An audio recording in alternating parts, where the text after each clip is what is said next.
విషయాన్ని మీతో పంచుకోవాలని చెప్పి నేను ఆశపడుతున్నాను. చాలా అద్భుతమైనటువంటి విషయం. హెబ్రీలకు రాసినటువంటి పత్రిక 11వ అధ్యాయం 1వ వచనం చదువుకొని మనం ముందుకు వెళ్దాం. హెబ్రీలకు రాసినటువంటి పత్రిక 11వ అధ్యాయం 1వ వచనం. విశ్వాసమనున్నది నిరీక్షింపబడు వాటి యొక్క నిజ స్వరూపమును అదృశ్యమైనవి యున్నవనుటకు రుజువై ఉన్నది. స్తోత్రం దేవా, సర్వోన్నత సర్వాధికారి. ఈ సమయంలో ఈ యొక్క వాక్యాన్ని ధ్యానిస్తూ ఉండగా మాతో మాట్లాడి ప్రతి వారికి వినగల చెవి, గ్రహించగల అనుగ్రహించి విత్తబడిచిన వాక్యం వ్యర్థం కాకుండా ప్రతి హృదయంలో నాటబడి ఫలించి విస్తరింపచేయమని నజరేయుడైన యేసుక్రీస్తు నామములో ప్రార్థించి నమ్మి పొందుకుని ఉన్నామా పరమ తండ్రి, ఆమెన్. సో ఇక్కడ కూడి ఉన్న వారందరినీ ఏమంటారు? విశ్వాసులు అంటారు. సో విశ్వాసుల్లో విశ్వాసం లేకపోతే అవిశ్వాసులు అంటారు. ఇక్కడ ఒక అద్భుతమైనటువంటి విషయాన్ని మీతో పంచుకోవాలని చెప్పి నేను ఆశపడుతున్నాను. నా కూతుర్లు ఇప్పుడు ఇక్కడే ఉన్నారు. ఎర్లీ మార్నింగ్ ఇంటికి వెళ్ళిన వెంటనే వాళ్ళు ఏం చేస్తారంటే, వాళ్ళకు ఒక ఇష్టమైనటువంటి వస్తువు ఉంటుంది, ఒక టెడ్డీ ఉంటుంది. వెళ్ళిన వెంటనే మొట్టమొదట అది ఎక్కడున్నదా అని వెతుక్కుంటారు వాళ్ళు. అంతే కదా? మీలో చాలామంది లేచిన వెంటనే ఫోన్ ఎక్కడుంది, లేకపోతే ఇంకా ఏదో కావాలో అది ఖచ్చితంగా వెతుక్కుంటుంటారు. అలాగే యేసుక్రీస్తు ప్రభువారంట వచ్చినప్పుడు ఒకటి వెతుక్కుంటాడంట. నేను విశ్వాసం చెప్పాను కాబట్టి మీరు విశ్వాసం అనేసుకున్నారు. ఎక్కడున్నదా మాట చూద్దాం. ఈరోజున లూకాసు వార్త 18వ అధ్యాయం 8వ వచనం మనం చదివినట్లయితే, ఆయన వారికి న్యాయం తీర్చును వారి విషయమే కదా. ఎస్, చెప్పండి, చదవండి. అయినను మనిషి కుమారుడు వచ్చినప్పుడు ఆయన భూమి మీద విశ్వాసం కనుగొనునా. ఈ మాట ఎవరంటున్నారు? మీరు బైబిల్ కొనుక్కోండి, రెడ్ లెటర్ బైబిల్ అని ఉంటుంది. ఇక్కడే బైబిల్ బుక్ స్టాల్ ఉంది. లేదు అంటే బైబిల్ యాప్లో కూడా మామూలుగా విశ్వాసులు లేకపోతే భక్తులు మాట్లాడిన మాటలన్నీ బ్లూ లెటర్స్లో ఉంటాయి. మనకి నా దగ్గర ఉన్న యాప్ అయితే కేవలం యేసుక్రీస్తు ప్రభువారు భూలోక రాజ్యంలో, పాత నిబంధనలో మళ్ళీ రెడ్ లెటర్స్లో కనిపించ మనకి, భూలోక రాజ్యంలో ఉండి మానవ రీతిగా యేసు ప్రభువారు మాట్లాడిన మాటలన్నీ కూడా రెడ్ లెటర్లు ఉంటాయి అన్నమాట. నేనైతే ఆ బైబిల్ వాడుతున్నాను. సో కాబట్టి ఈ యొక్క లూకాసు వార్త 8:18 అధ్యాయం వచ్చిన ఎలా ఉంది? రెడ్ లెటర్లో ఉన్నది. అంటే యేసుక్రీస్తు ప్రభువారే అడుగుతున్నాడు అనమాట. నేను మళ్ళీ వచ్చినప్పుడు అసలు ఈ విశ్వాసం ఎవరినాలను కనుగొంటానా? మీరు అన్నారు, ఇక్కడ ఉన్న వాళ్ళు అందరూ ఎవరన్నారు? అందరు విశ్వాసులే అన్నారు. కానీ దేవుడికి ఏం కావాలంట? విశ్వాసులు కాదు, విశ్వాసుల్లో ఉన్నటువంటి విశ్వాసం కావాలంట. నా చిన్నతనంలో మా నాన్నగారు మార్కెట్కి తీసుకెళ్లారు. కొన్ని బీరకాయలు కొని తీసుకొచ్చారు. ఇవి ఏంటి నాన్న అని అడిగాను నేను. మన బీరకాయలు అయితే ఇలాగా గోరు ఉంటుంది పైన, కానీ అవి బీరకాయలే, నేతి బీరకాయలు అన్నారు మా నాన్నగారు. అంటే అవి నున్నగా ఉంటాయి అన్నమాట. మామూలు బీరకాయలు అయితే కొంచెం గరుక్కుంటాయి. నేతి బీరకాయలు అంటే అట్లా పిండితే నెయ్యి వస్తుంది అనుకుని నేను గట్టిగా పిండిన వాటిలోంచి. మామూలు బీరకాయల నుంచి ఏమొచ్చిందో అందులోంచి అదే వచ్చింది. నేను అడిగాను మా నాన్న, మరి ఈ నేతి బీరకాయలు అన్నారు కదా, ఈ గట్టిగా పిండితే ఇందులోంచి ఏమి రావాలి? నెయ్యి రావాలి. అప్పుడు మా నాన్నగారు ఏమన్నారంటే, పేరుకు మాత్రమే నేతి బీరకాయలు కానీ ఇందులో నెయ్యి ఉండదు. అర్థమైందా? ఈరోజు మనలో చాలామంది జీవితం ఎలా ఉన్నదంటే, పేరుకి విశ్వాసులు, పేరుకి క్రైస్తవులు, పేరుకి బైబిల్ చదువుతున్నాం, కానీ అందులో జీవం ఉండలేదు. ఈరోజు నీ మీటింగ్ పెడతాకి 1 గంట ముందు హాల్ లేదన్నారు. హాల్ లేదంటే ఏం చేయాలి? ఎక్కడికి వెళ్ళాలి? ఎట్లా వెళ్ళాలి? అంత గందరగోళం. విశ్వాసం గలవాడు, వెరీ గుడ్, కనీసం ఒక్కరన్నా చెప్పారు. విశ్వాసం గలవాడు, అందరూ చెప్పాలి. విశ్వాసం గలవాడు. గాఢాంధకారం మనకు కమ్మేసినా కానీ, పరిస్థితులు ప్రతికూలమైనటువంటి పరిస్థితులు మనకు ఎదురొచ్చినా కానీ, ఎవరైతే విశ్వాసం కలిగి ఉంటారో వాళ్ళు ఎప్పటికీ కూడా కలవరపడరు. బ్రదర్ మాకు విశ్వాసం ఉంది, అందరూ చెప్తారు విశ్వాసం ఉంది అని చెప్పి. దేవుడిని అందరూ నమ్ముకుంటారు కానీ కొందరే నమ్మకంగా జీవిస్తారు. దేవుడు అంటే ఆకాశం నుంచి నరులను పరిశీలన చేసి చూస్తూ ఉన్నాడంటే. ఎందుకని? వివేకము కలిగి దేవుని వెతుకువారు, చూస్తారా, వెతుకుతున్నారు అందరం. కానీ ఎలా వెతకాలంట? వివేకము కలిగి వెతుకువారు కలరేమో అని చెప్పి యెహోవా ఆకాశం నుంచి నరులను పరిశీలన చేసి చూస్తూ ఉన్నాడంట. కాబట్టి ఈ రోజున చాలామందికి విశ్వాసం ఉన్నది, నమ్మకం ఉన్నది. విశ్వాసానికి నమ్మకానికి తేడా ఏంటంటారు? రెండు ఒకటే అనుకుంటారు చాలామంది. ఒక అద్భుతమైనటువంటి సంఘటన, నిజంగా జరిగినటువంటి సంఘటన మీ ముందుకు నేను తీసుకురావాలని చెప్పి ఆశపడుతున్నాను. ఇది వరల్డ్ వైడ్గా పేపర్లో, న్యూస్లో, టీవీల్లో అన్నట్లో వచ్చినటువంటి విషయం. మీరు గూగుల్లో కూడా సెర్చ్ చేసినట్లయితే ఇప్పటికి కూడా ఆ వీడియో అలాగ ఉంటుంది. సో అందరికి తెలిసినటువంటి విషయమే, జస్ట్ ఒకసారి రిమైండ్ చేస్తున్నాను. విశ్వాసం ఉందంటే అందరికీ ఉందంటారు. సో మనం ఒకసారి చిన్న పరీక్ష చేసుకుందాం. ఇక్కడ విశ్వాసం అంటే ఏంటంటే నిరీక్షించబడు వాటి యొక్క నిజ స్వరూపం అన్నారు. సబ్స్టెన్స్ అనమాట ఫెయిత్ అనేటువంటిది.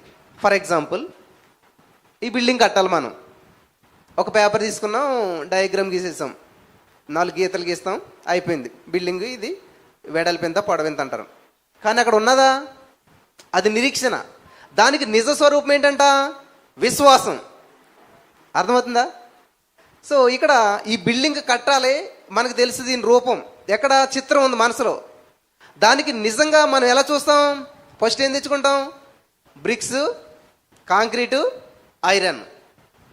వీటిని ఏమంటారంటే విశ్వాసం అనమాట. ఇవి సబ్స్టెన్సెస్ అనమాట. వీటిని చూస్తాం కానీ ఇల్లుని చూడం మనం. నీకు రేపటికి విశ్వాసం అవసరం లేదు. విశ్వాసం అనేది నౌ. అదే మాట ఇంగ్లీష్లో చదవండి. హెబ్రీ పత్రిక 11 మొదటి వచనం చదివినట్లయితే ఏమని ఉంటుంది ఇంగ్లీష్లోను?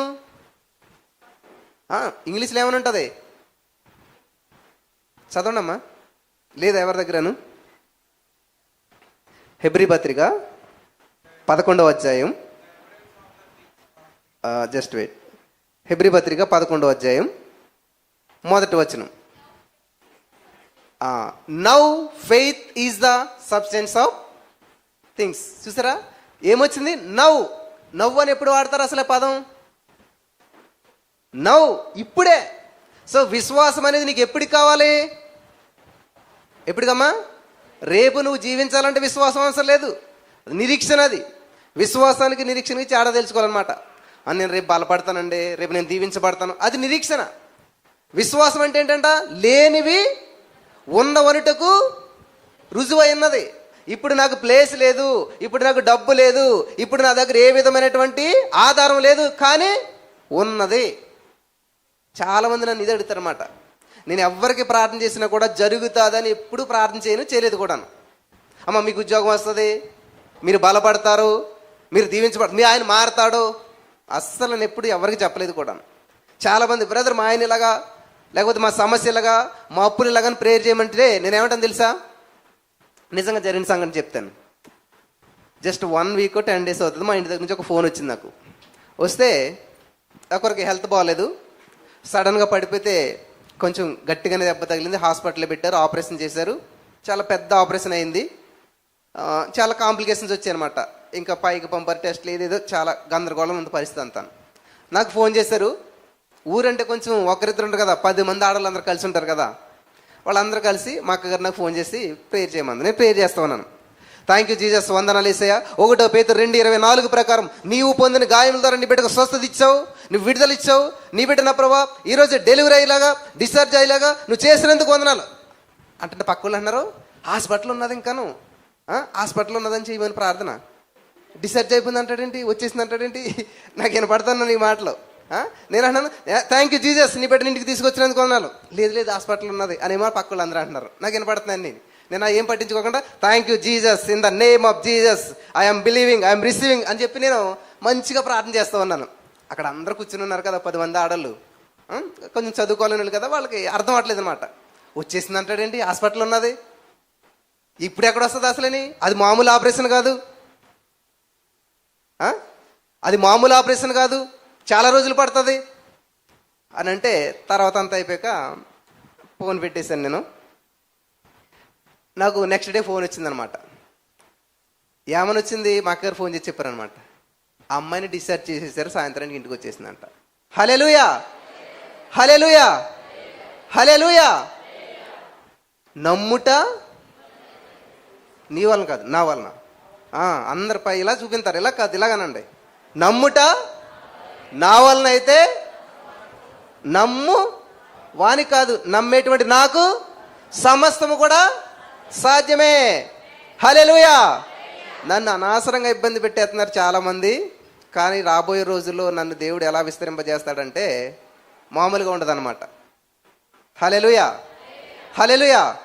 బహుగా విస్తరించబడతాను నేను నమ్ముచున్నాను, నేను పొందుకుంటాను. మీరు నమ్మితే మీరు పొందుకుంటారు. నమ్మువానికి సమస్తము సాధ్యమే. నేను నమ్ముతున్నాను, సమస్తము సాధిస్తూ ఉన్నాను. నా దగ్గర ఒక చిన్న మైక్ ఉంటుంది, ఉన్నదా బ్రదర్? అందులో ఉంటుంది, దాంట్లో.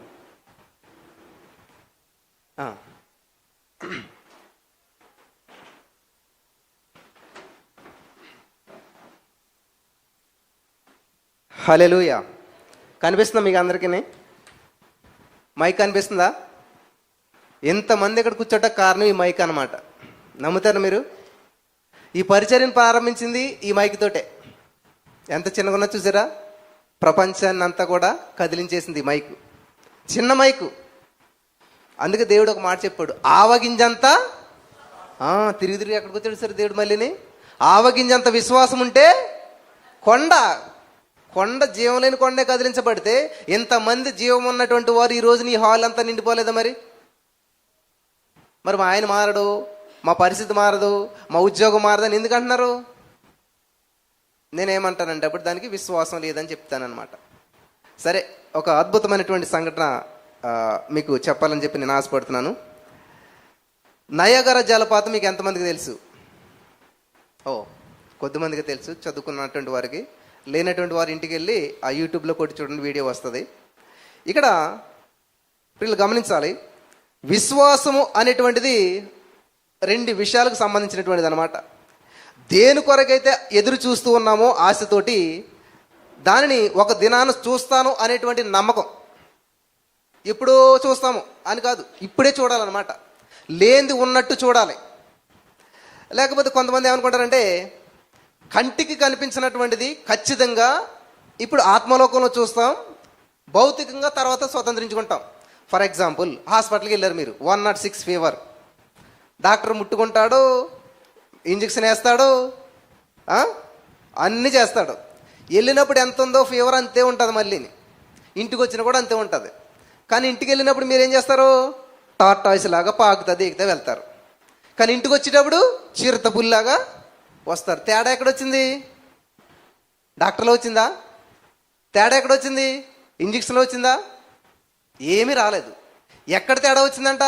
డాక్టర్ దగ్గరికి వెళ్ళాను, ఆయన నాకు మెడిసిన్ ఇచ్చాడు, ఖచ్చితంగా నేను విడుదల పొందేసుకున్నాను అనేటువంటి విశ్వాసం నీలో వచ్చింది, అంతే.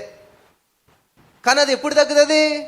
ఆత్మలోకంలో నువ్వు స్వస్థత పొందేసావు, కానీ భౌతికంగా ఫిజికల్గా ఎప్పుడు నీకు స్వస్థత వస్తుంది అంటది? నెమ్మదిగా నెక్స్ట్ డేకి ఎప్పుడు వస్తుంది. కానీ ఇక్కడ ఏంటంటే, ఫెయిత్ అనేటువంటిది అందరికీ ఉంటుంది, కానీ పేషెన్స్ అనేటువంటిది చాలా తక్కువ మందికి ఉంటుంది అనమాట. అందుకనే విశ్వాస జీవితంలో ఓడిపోతారు. ఈ రోజు వచ్చిన మళ్ళీ రారు. ఎందుకనంటే అయిపోయింది, రాలేదు, నాకు ఇంకా కార్యం జరగలేదు, ఇంకెందుకు. Faith without patience it's fake. అమ్మా, సహనం లేనటువంటి విశ్వాసం అనేటువంటిది శూన్యం, అది మోసం అన్నమాట. అంటే నువ్వు భ్రమలో జీవిస్తున్నావు తప్ప అది నిజమైనటువంటి విశ్వాసం కాదు. కాబట్టి విశ్వాసం అంటే ఏదో గుడ్డుగా చీకట్లో దూకేయడం కాదు కదా, గుడ్డుగా నమ్మేయటం కాదు విశ్వాసం అనేటిది. చాలామంది అది నమ్మేయాలి. ఏమి నమ్మేయాలి? విశ్వాసం అనేటువంటిది గుడ్డి నమ్మకం కాదు. చాలామందికి ఇలాగా అలవాటు అయిపోయింది అనమాట. విశ్వాసం అంటే చీకటిలోకి దూకేయటం మాత్రం కాదు, గాలిలో మేడలు కట్టడం అసలే కాదు. నేను విశ్వాసం ఉంచానండి, చేసేస్తాడు దేవుడు నాకు. ఏంటి, పుస్తకం ముట్టుకోకుండానంట ఫస్ట్ ర్యాంక్ వచ్చేయాలంట, నేను ప్రార్థన చేయాలంట. దానికి గాలిలో మేడలు కదా, అది ఎలా సహాయం చేస్తాడు? నీ పని నువ్వు చెయ్యాలి, నీ బాధ్యత నువ్వు నిర్వర్తించుకోవాలి, అప్పుడు దేవుడు సహాయం చేస్తాడు. కానీ అసలు ఏమీ లేకుండా దేవుడు సహాయం చేయాలంటే ఎంతమంది ప్రార్థన చేసినప్పటికీ ఆ కార్యాన్ని నువ్వు స్వతంత్రించుకొనలేవు. హల్లెలూయా, హల్లెలూయా. ఇక్కడ నా ప్రియమైనటువంటి సహోదరి స్నేహితులారా,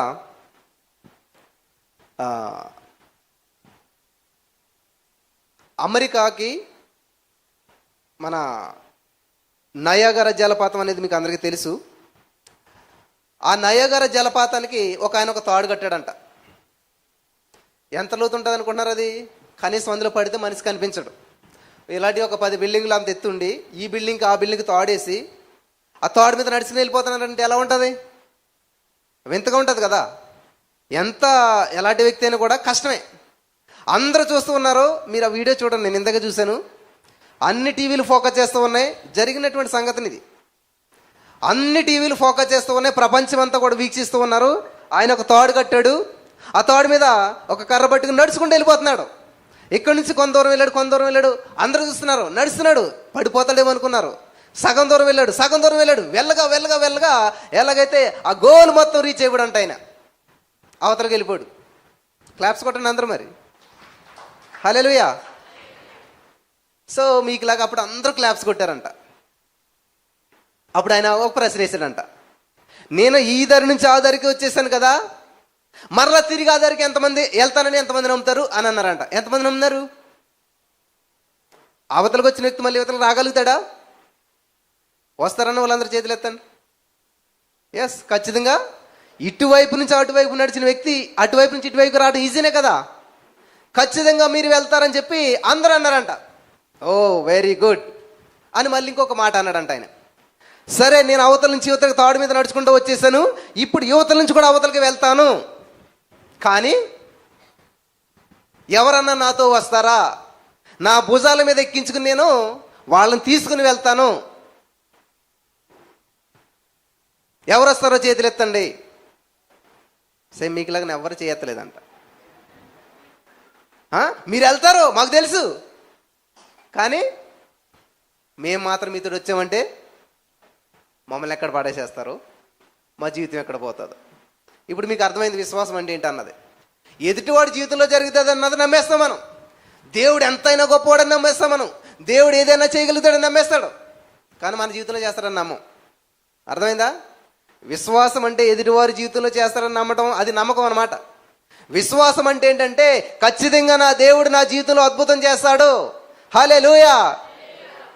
ఇంటర్మీడియట్ చదివే సమయంలో నేను 2002లో ఇలాంటి మైక్ కూడా కాదు, FM మైక్ అని రేడియోలో ఒక స్టేషన్ ఖాళీ ఉంటుంది మనకి. ఆ మైక్ కొనుక్కుంటే ట్యూన్ చేస్తే మన మాట రేడియో నుంచి వస్తుంది. మీకు తెలుసో లేదో మరి ఇది. ఆ మైక్ తోటి అప్పుడు మీటింగ్లు పెట్టేవాళ్ళు మేము, గృహకూడికలు. అప్పుడు నేనేం చేశానంటే ఆ మైక్ ఇలా పట్టుకుని ఇట్లా చేయబెట్టి ఫోటో తీసుకున్నాను అనమాట. నేను వెనకాలేమో చాలామంది జనం ఉన్నట్లు. ఇది చాలామంది ఏమనుకుంటారంటే పిచ్చి, లేకపోతే ఓవర్ కాన్ఫిడెన్స్.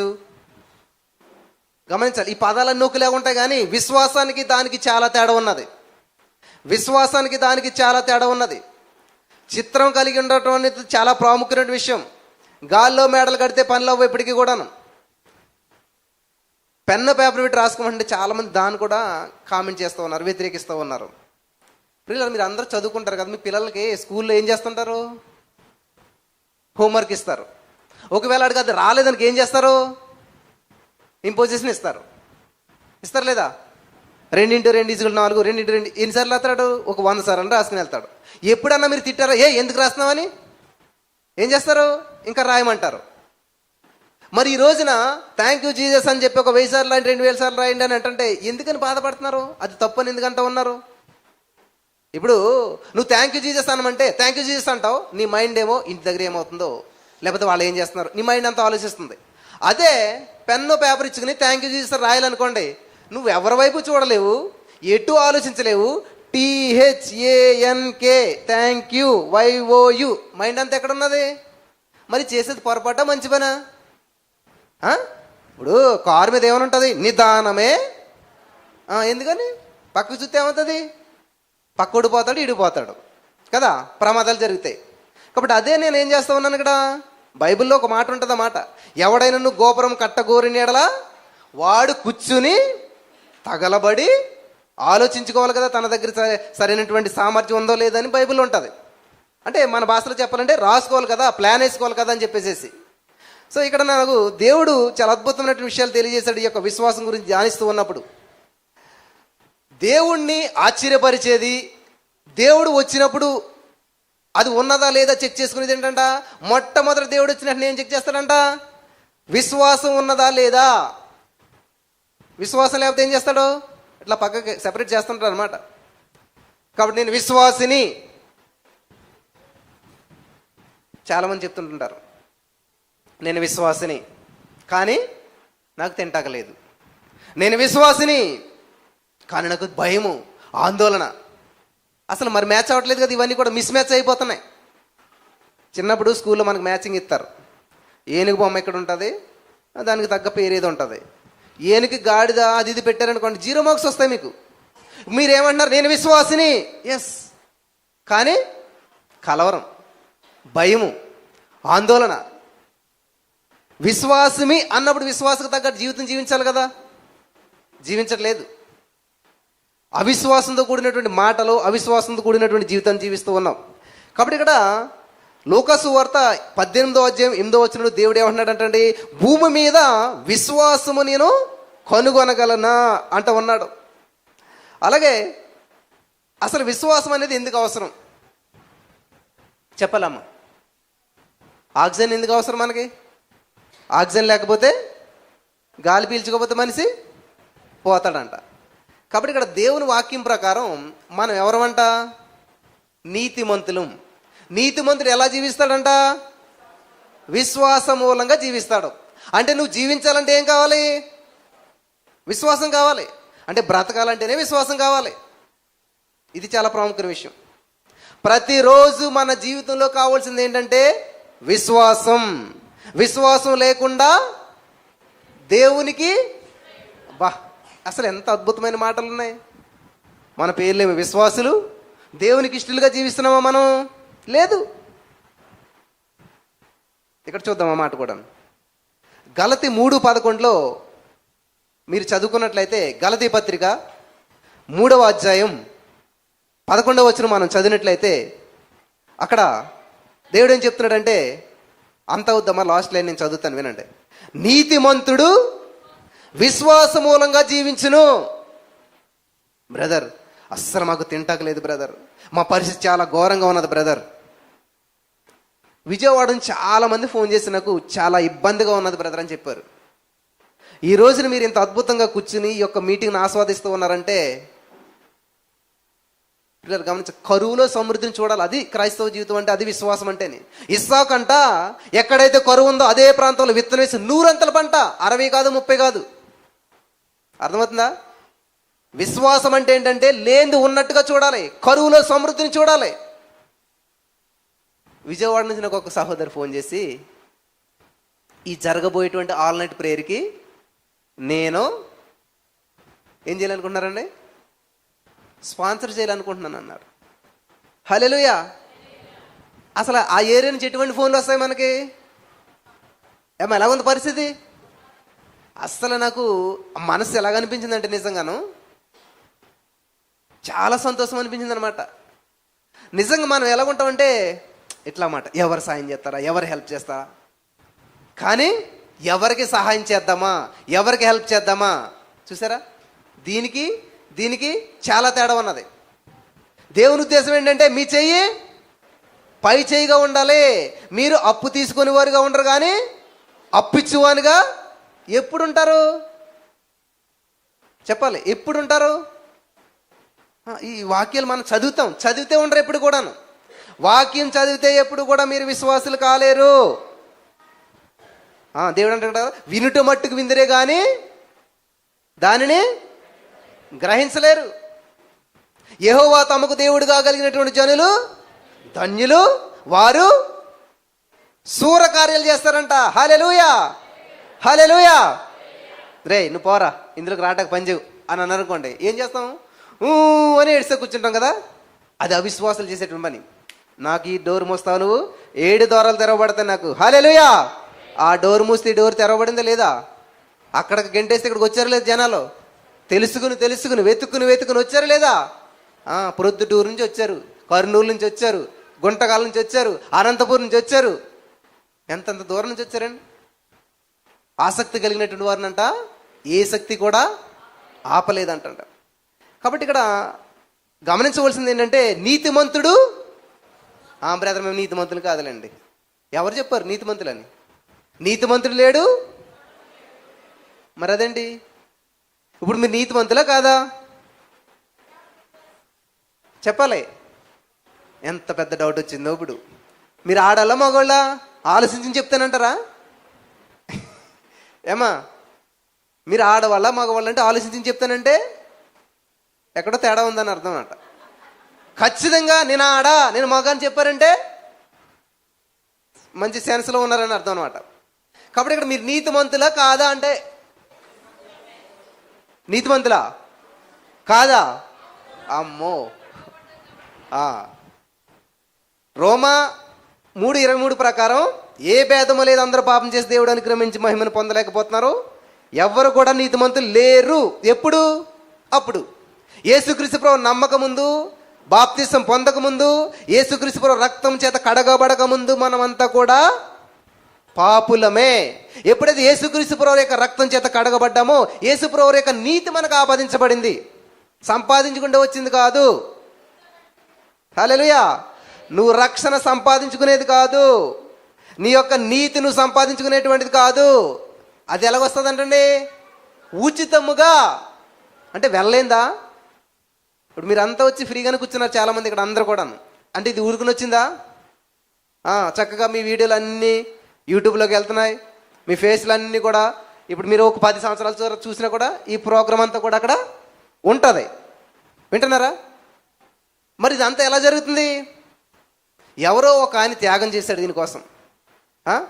ఈ వీడియో థియేటర్కి కర్నూలు నుంచి ఒక ఆయన పని కట్టుకుని వచ్చాడు. ఏమన్నా ఆశించాడా? దేవుని పని నిమిత్తం. కాబట్టి దేవుని పని నిమిత్తం చేసినటువంటిది ఏమైనా వృధా అవుతుందా? ఖచ్చితంగా. ఇప్పుడు ఫలితం మీకు కనిపించకపోవచ్చు కానీ మీరు నమ్మరు. నా 16-17 ఇయర్స్లో నేను చేసిన పరిచర్య ఏంటో తెలుసా మీకు? సైకిల్ ఉండేది నాకు. ఒక సేవకుడిని ఎక్కించుకోవటం. ఇక్కడ మీరు కూర్చున్నటువంటి వారు అందరు లాంటి విశ్వాసులు ఉంటారు కదా, ప్రతి విశ్వాసింటికి ఆ సేవకుడిని తీసుకుని వెళ్తాం. ఆ సేవకుడు బైబిల్ మోయటం అంతే, నుంచోవటం తప్ప మనకి ఏం పని లేదనమాట. ఎక్కడికి తిప్పాలి అక్కడ తిప్పుకోండి సైకిల్ మీద. రోజుకి 10 కిలోమీటర్లు, 20 కిలోమీటర్లు, 20, 30, 40, 50 కిలోమీటర్లు కూడా తిప్పుకోండి అనమాట. ఏమి లేదు, తీసుకెళ్ళటం, వాళ్ళకి ఆయన ప్రేయర్ చేస్తే నేను కూర్చోవటం, నుంచోవటం అనమాట. ఇంతే పని. గమనించారా? యెహోషువ డ్యూటీ ఏంటి తెలుసా? మోసే గారి దగ్గర చెప్పాలి. మోసే గారు చేతులు కడుక్కుంటే నీళ్లు పోసి ఇవ్వడంట, అంతే. యెహోషువ గారి డ్యూటీ ఏంటి తెలుసా? చేతులు కడుక్కుంటుంటే నీళ్లు పోసేవాడు అంటాడు. చదవండి, కరెక్టా కదా? నీళ్లు పోయటమేనంట. నువ్వు నీళ్లు పోసేదైనా సరే నమ్మకంగా చేస్తే మోసే తర్వాత నాయకుడు ఎవరండి? యెహోషువ. ఎందుకని? అది నీకు చిన్న పని పెద్ద పని కాదు, పర్ఫెక్ట్గా చేయాలి, నమ్మకంగా చేయాలి. నమ్మకమైన వానికి దీవెనలు మెండుగా ఉంటాయి. ఈ చిన్న మైక్తో ఎర్లీ మార్నింగ్ 3:30 ప్రేయర్ అంటే ఒక్కరున్నారా, ఇద్దరున్నారా, 100 మంది ఉన్నారా, 1000 మంది ఉన్నారా, అదంతా అనవసరం నాకు. ఎంతమంది ఉన్నా సరే ఏం చేసేవాడిని తెలుసండి, నేను టైం టు టైం చేస్తానే ఉన్నాను. ఒక్కరిద్దరు అయ్యారు, ఇద్దరు 10 మంది అయ్యారు, మీలో ఒంటరైన వాడు అయిపోయారు 1000 మంది. మీరు చూస్తూ ఉన్నారు డైలీ ఎర్లీ మార్నింగ్ ఎంతమంది ఉంటారండి? మినిమం 1000 మంది ఉంటారు. నేను ఏమన్నా పిలిచానా? ఎవరికైనా ఫోన్ చేశానా? ఈరోజు చాలామంది కొత్త వాళ్ళు వచ్చారు, చాలామంది ఈరోజే వచ్చిన వారు చేతులు పైకి ఎత్తండి. ఓ ప్రైజ్ ద లార్డ్, దేవునికి స్తోత్రం. హల్లెలూయా, హల్లెలూయా. దేవుడు ఆకర్షించిందే ఎవరు కూడా రాలేరంట. కాబట్టి మిమ్మల్ని అందరినీ కూడా దేవుడు ఆకర్షించాడు. ఎందుకు వచ్చారు ఇక్కడికి అంటే, ఖచ్చితంగా దేవుని సన్నిధిలో ఏదో పొందుకుని మీరు వెళ్తారు. దేవుడు ఒక ప్రణాళిక ఉంది కాబట్టి దేవుడు మిమ్మల్ని ఇక్కడికి ఆకర్షించాడు. మీ పట్ల ఒక ఉద్దేశం ఉంది కాబట్టి, మీ పట్ల ఒక ప్రణాళిక ఉంది కాబట్టి, ఆ ప్రణాళిక నెరవేర్చడానికి ఇది ఒక ప్రాసెస్ అనమాట. Success is not an accident, it is a process అనమాట. ఒక ప్రాసెస్ గుండా వెళ్తుంది అనమాట. హల్లెలూయా, హల్లెలూయా. నాకు ఇంకొక విచిత్రమైన విషయం కనిపించింది బైబిల్లో. బైబిల్ గ్రంథంలో ప్రిల్లరా ప్రార్థనా వీరు లిస్ట్ ఉందా ఎక్కడన్నాను? ఉందా? యుద్ధ వీరు లిస్ట్ ఉందా? మరి స్వస్థత వీరి లిస్ట్ ఉందా? కానీ విశ్వాస వీరి లిస్ట్ ఉంది బైబిల్లోను. హల్లెలూయా. హెబ్రీ పత్రిక 11వ అధ్యాయం అంతా ఎవరు? విశ్వాస వీరులంతా లిస్ట్ అవుట్ చేసి పెట్టారు అక్కడ. అసలు మనం ప్రార్థన గొప్పదనుకుంటున్నాం కదా, ప్రార్థన వీరి లిస్ట్ లేదు అక్కడ, యుద్ధ వీరి లిస్ట్ లేదు, రాజుల లిస్ట్ లేదు, ఇంకా గొప్ప గొప్ప పనులు చేసినటువంటి లిస్ట్ అవుట్ చేసి లేదు. కానీ హెబ్రీ పత్రిక 11వ అధ్యాయం చదువుతుంటే ఒక లిస్ట్ బయటపడ్డది. నాకు ఏంటంటుంది అది? మేఘం వలె ఆవరించున్నారంటే ఒక సమూహం వలె వాళ్ళంతా కూడాను. ఎవరు వాళ్ళు? విశ్వాస వీరులు. అందులో చదువుకున్న వారు ఉన్నారు, చదువులేని ఉన్నారు, గొప్పోళ్ళు ఉన్నారు, పండితులు ఉన్నారు, పామరులు ఉన్నారు.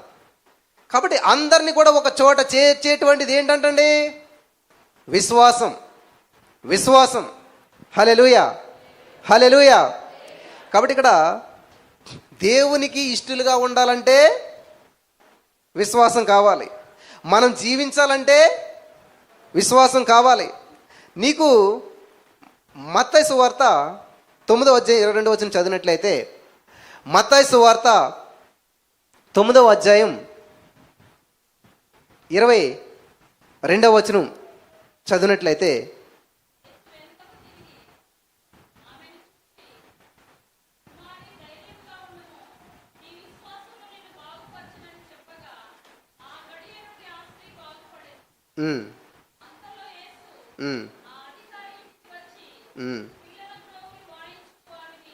మత్తయి సువార్త 9వ అధ్యాయం 22వ వచనం. మత్తయి సువార్త, నీ విశ్వాసమే నిన్ను బాగుపరిచెను. ఇక్కడ యేసుక్రీస్తు ప్రభువారు చెప్తున్నటువంటి మాట ఇది. రెడ్ లెటర్లో ఉంది ఇది కూడా. కుమారి ధైర్యంగా ఉండుము, నీ విశ్వాసము నిన్ను బాగుపరిచెనను. ఏం బాగుపరిచిందంటండి?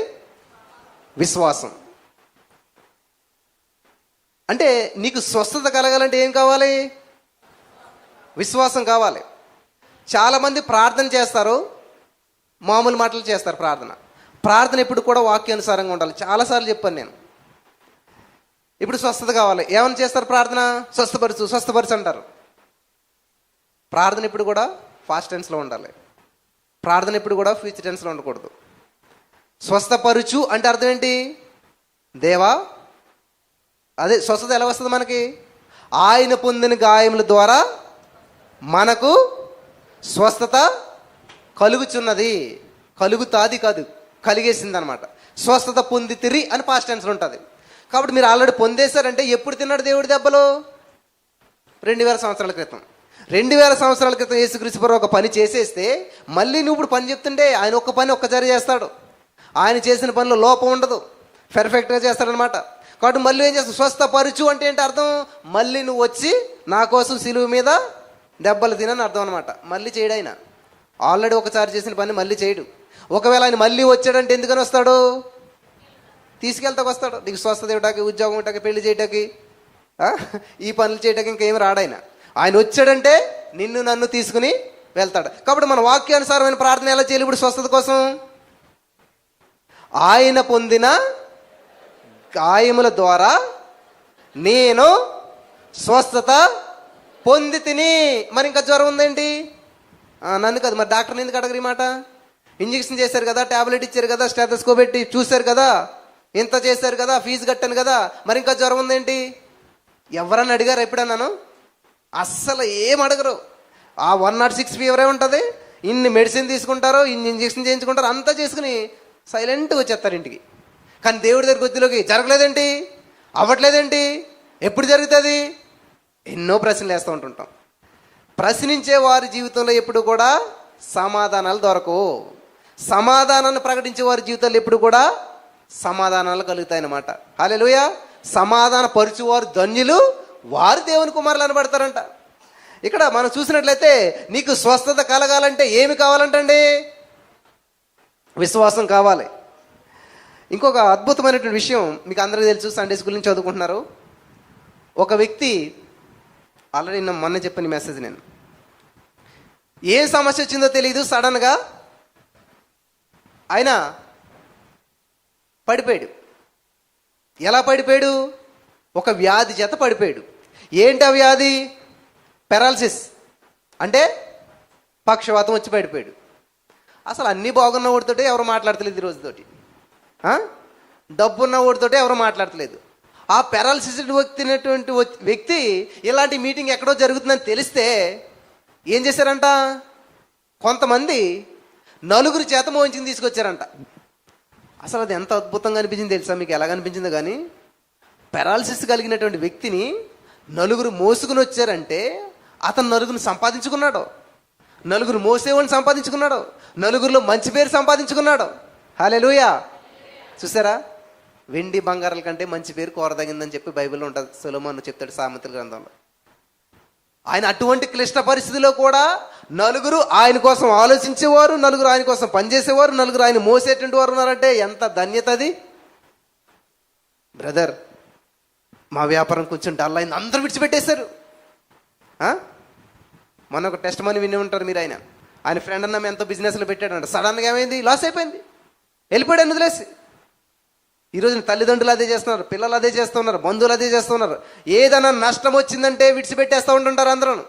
కానీ ఈయన పెరాలసిస్ వచ్చింది, కాళ్ళు పనిచేయవు, చేతులు పనిచేయవు, అసలు ఏది పనిచేయదు, ఎవరైనా మోసుకెళ్తే తీసుకెళ్తే తప్ప. అటువంటి వ్యక్తిని ఏం చేశారంట, తీసుకుని వచ్చారంట. ఇప్పుడు లాగానే హాల్ మొత్తం ఫిల్ అయిపోయిందంట. కానీ ఇప్పుడు బిల్డింగ్ ఇది, కానీ అప్పుడు ఏంటంటే పెంకుటిల్లు అనమాట. అప్పుడు ఏం చేస్తారో వాళ్ళు నలుగురును, ఎక్కడిది తర్వాత చూద్దాం అనుకోలేదు వాళ్ళు. అదే నేను చెప్పేది, ఆసక్తి ఉన్నటువంటి వారిని ఏ శక్తి కూడా, ఏ పెంకుటిల్లు కూడా, ఏ పెంకులు కూడా ఆపలేవు. ఎలాగైతే అలాగా పక్కన స్టెప్స్ ఉన్నాయి, ఇంటి గొప్పకి ఎక్కారు. ఈజీనా? మనం ఎక్కడమే కష్టం కదా, అటువంటిది నలుగురు ఎక్కాలి. నలుగురు ఎక్కడమే కష్టం అంటే మళ్ళీ నలుగురు ఇంకో మనిషిని తీసుకెళ్ళాలి. ఎటువంటి మనిషి? కదలలేడు, మెదలలేడు, కాళ్ళు చేతులు బట్టి లేకపోతున్నారా? ఎలాగ పడుకున్నాడో అలాగే మోసుకెళ్తున్నారు. ఈ నలుగురిలో ఏ ఒక్కడు కాలు బెనికినా ఏమవుతాడని అక్కడి నుంచి కింద పడిపోతాడు. అసలు ఏదో కొంచెం ఊపిరన్న ఆడుతుంది, ఇంకా అది కూడా ఆగిపోతుంది అనమాట. ఇంత క్లిష్ట పరిస్థితుల్లో అంత రిస్క్ తీసుకుని ఏం చేశారంటండి, మంచిగా ప్రసంగం చెప్తుంటే సడన్గా ఆ తాళ్ళు కట్టి ఆ దుప్పట్లో పెట్టి ఆయన దింపేశారంట. నిజంగా ఇలా మెసేజ్ జరుగుతున్నప్పుడు, వాకింగ్ చెప్తున్నాడు, ఏదైనా డిస్టర్బెన్స్ చెప్తే ఎంత కోపం వచ్చేది ఎవరికన్నా కదా? కోపం వస్తుంది రాదా? మరి యేసుప్రభు కోపడ్డా? లేదు, దింపారు, చూశాడు యేసుప్రభు. ఆ మాట చదివితే బాగుంటుంది, నేను చదువుతాను, చదవండి మీరు కూడా. హల్లెలూయా. మత్తయి సువార్త 9వ అధ్యాయం 29వ వచనం. మత్తయి సువార్త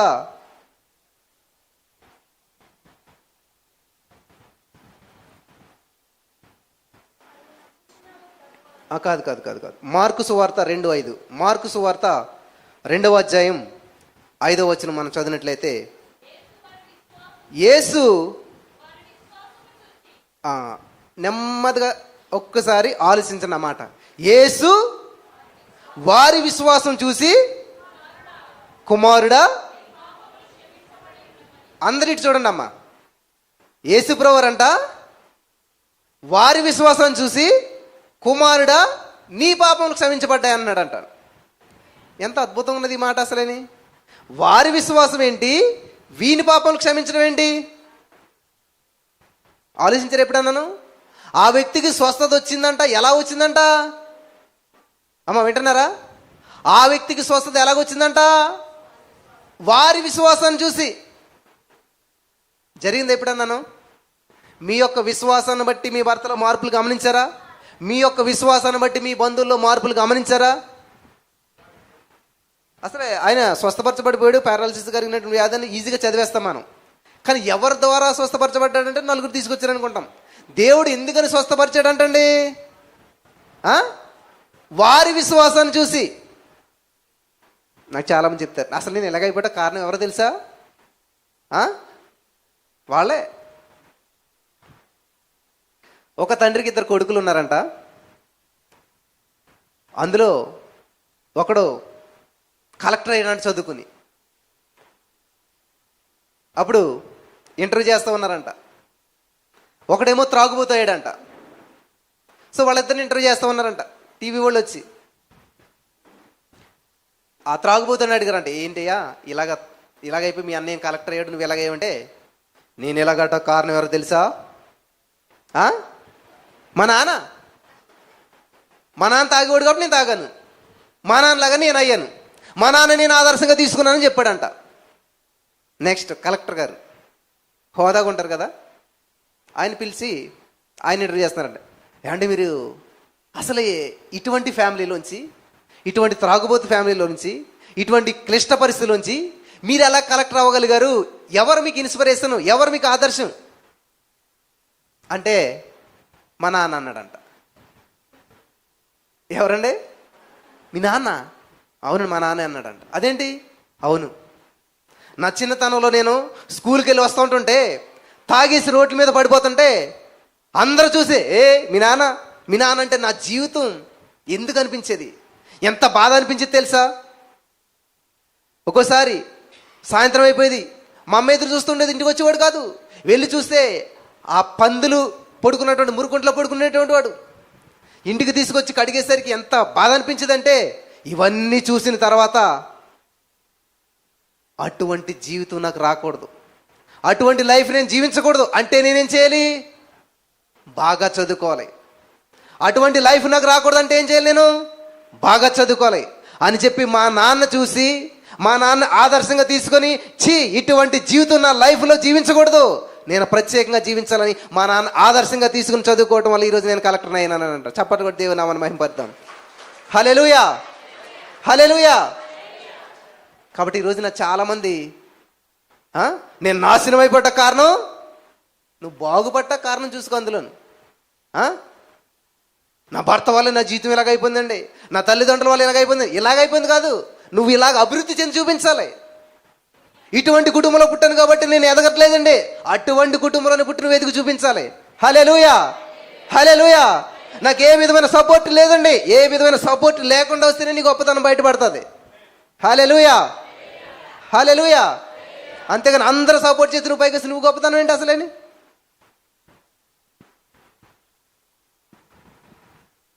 కాబట్టి ఎప్పుడు కూడా Jesus is my source, job is not my source అంటుంటాను నేను.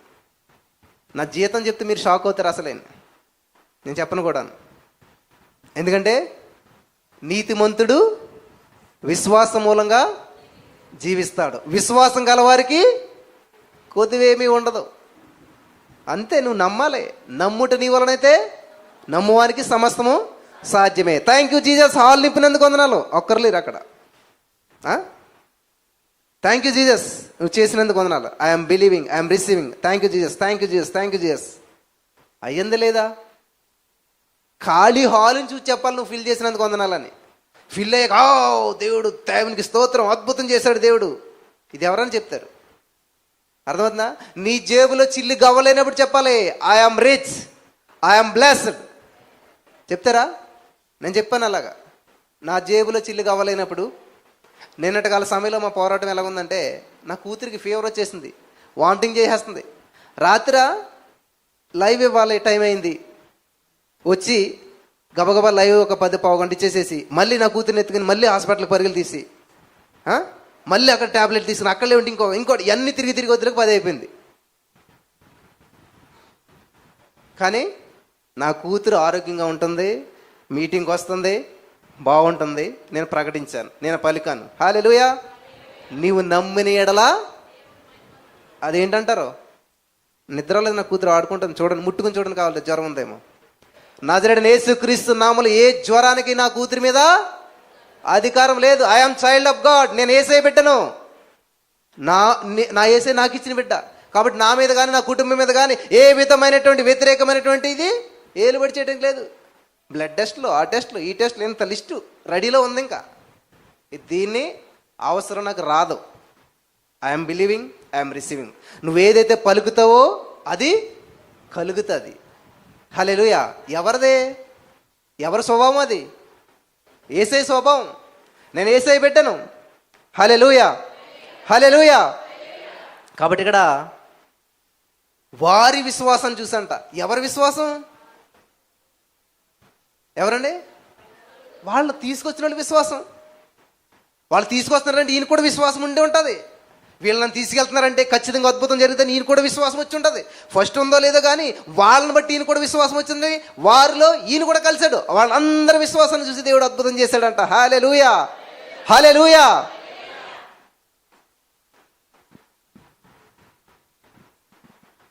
నాకు ఒక సహోదరి ఫోన్ చేసింది. అన్న, 16 సంవత్సరాలు బట్టి భార్యాభర్తల మంచి సమస్య, ఈరోజు లాస్ట్ జడ్జిమెంట్ డే. నవ్వాను నేను. అదేంటి అన్నాను. థ్యాంక్ యూ చెప్పమ్మా అని. ఎందుకన్నాను, ఈరోజు ఇంకా అటు ఇటు అయిపోతుంది అన్న. అటో ఇటో కాదు, ఎటు కావాలి చెప్పాను నేను. అటు ఇటు కాదు, నీకు ఎటు కావాలి చెప్పాను నన్ను. మా ఆయన నేను కలిసి ఉండాలన్న. అంతే. ఇంకా రెండో ప్రశ్న వద్దు, రెండో మాట వద్దు. థ్యాంక్ యూ చేసి మా ఆయన నేను కలిసి ఉన్నందుకు వందనాలు. అది కదన్న, మరి అక్కడ ఏ మాట్లాడదు, ఇదే మాట్లాడి అక్కడికి వెళ్ళాను అన్న.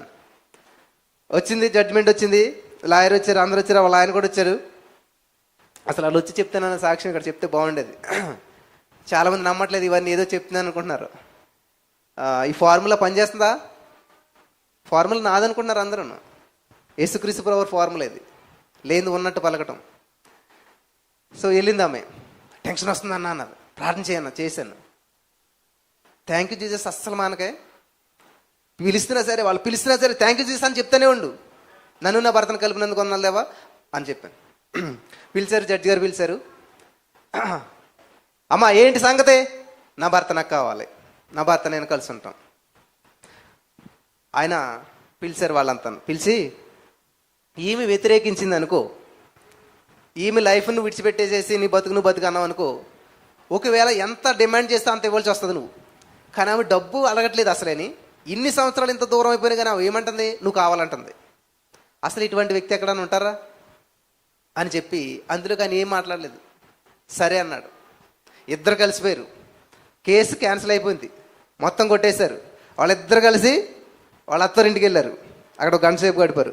తర్వాత వాళ్ళ అమ్మగారింటికి వచ్చేసారు. వాళ్ళిద్దరు ఇప్పుడు హ్యాపీగా ఉన్నారు. ఎలా జరిగిందంటారు ఇదంతాను? చప్పట్లు కొట్టరండి మరి అసలేని. హల్లెలూయా. ఎన్ని సంవత్సరాలు బట్టి ప్రార్థన చేస్తున్నారు.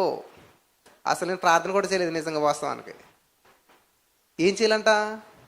నమ్ముట, నమ్మకాన్ని కలిగించాలి మనిషిలోను. ఇప్పుడు హార్ట్ అటాక్ వచ్చింది అనుకో, అరే మా తాతకు వచ్చింది పోయాడు అన్నాం అనుకో, ఆడు అప్పుడే పోతాడు, 10 రోజులు బతికేవాడు. మరి ఏం చేయాలి? మా తాతకు వచ్చింది అట్లా, జస్ట్ అట్లా వచ్చింది ఇట్లా పోయాడు అన్నావు అనుకో, వీడు కూడా ఎట్లా పోతాడు నువ్వు అన్నా సరే అన్నా వెంటనే. అట్లా కాకుండా ఏం చేయాలి? మా నాన్నకు 10 సార్లు వచ్చింది, కింగ్లాగా ఉన్నాడు అన్నావు అనుకో, వీడు ఇంకో 10 సంవత్సరాలు బతుకుతాడు. కాబట్టి నీ మాట ఎలా ఉండాలి? జీవం పోసేలా ఉండాలి, జీవితాన్ని ఇచ్చేలా ఉండాలి. అందుకే దేవుడు ఏమంటాడు, నేను లోకం ఇచ్చినట్టు కాదు, నేను ఎలాగొచ్చాను, జీవం ఇవ్వటానికి వచ్చాను, అది నిత్య జీవం ఇవ్వటానికి వచ్చాను, సమృద్ధి అని జీవం ఇచ్చానికి వచ్చాను అంటాడు. కాబట్టి నీ మాటలు ఎదుటి వాళ్ళని బ్రతికించాలి, నీ మాటలు ఎదుటి జీవితాన్ని కట్టాలి, ఎదుటి వాళ్ళని ఎంకరేజ్ చేసే విధంగా ఉండాలి. కొంతమంది మాటలు ఉంటాయండి, హృదయాలను పిండేస్తుంటాయి అన్నమాట.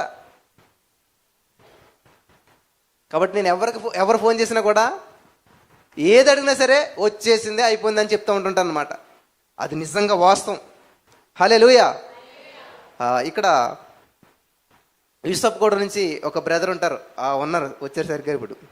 నుంచండి బ్రదర్. ఆయన చాలా భయంకరమైన అప్పుల్లో ఉన్నప్పుడు ఫోన్ చేశారు. ఫోన్ చేస్తే ఆ టెన్షన్కి ఆయనకి ఏం చేసిందంటే హార్ట్ అటాక్ వచ్చేసింది. మొత్తం ఇక్కడ భయపెట్టారు. మాట లేదు, ఏమీ లేదు. ఎలాగా చెప్పాడు, వాళ్ళ అబ్బాయికి చెప్పాడు, వీడియో కాల్ చేశారు, మాట కూడా రావట్లేదు. ఫోన్ చేయండి బ్రదర్, అదే ప్రేయర్ చేయండి బ్రదర్ అన్నారు. నా ప్రేయర్ ఎలాగుంటుందండి? స్వస్థపరిచేవా, బాగు చేయదేవా, ఏముండదు అసలు. థ్యాంక్ యూ జీసస్, ఈయన విడిపించినందుకు వందనాలు, మీటింగ్ తీసుకొచ్చినందుకు వందనాలు, నిలబెట్టినందుకు వందనాలు. హల్లెలూయా. లాస్ట్ ఆల్ నైట్ కానీ పై పెట్టుకుని వచ్చాడు. లాస్ట్ అయినట్టు కానీ చాలా కష్ట పరిస్థితులు వచ్చాడు. ఇప్పుడు కింగ్లాగా వచ్చాడు ఆయన. హల్లెలూయా. హల్లెలూయా. దేవునికి మహిమ కలుగును గాక. దేవుని వాక్యంలో ఏమున్నదంటండి? ఇది పరిశుద్ధ గ్రంథానికి ఇంకో పేరు ఉంది, ఏమిటంట? జీవ గ్రంథం. ఇందులో జీవం ఉన్నది. కాబట్టి నిన్ను జీవింపజేస్తుంది ప్రతి మాట కూడాను. నీ జీవితంలో జీవాన్ని కలుగజేసేటువంటిది దేవుని వాక్యం అన్నమాట. సరే, అంత బాగానే ఉంది. మత్తయి సువార్త 9:28 కూడా ఒక మాట చదివి ముందుకెళ్దాం మనం. మత్తయి సువార్త 9వ అధ్యాయం 29వ వచనం.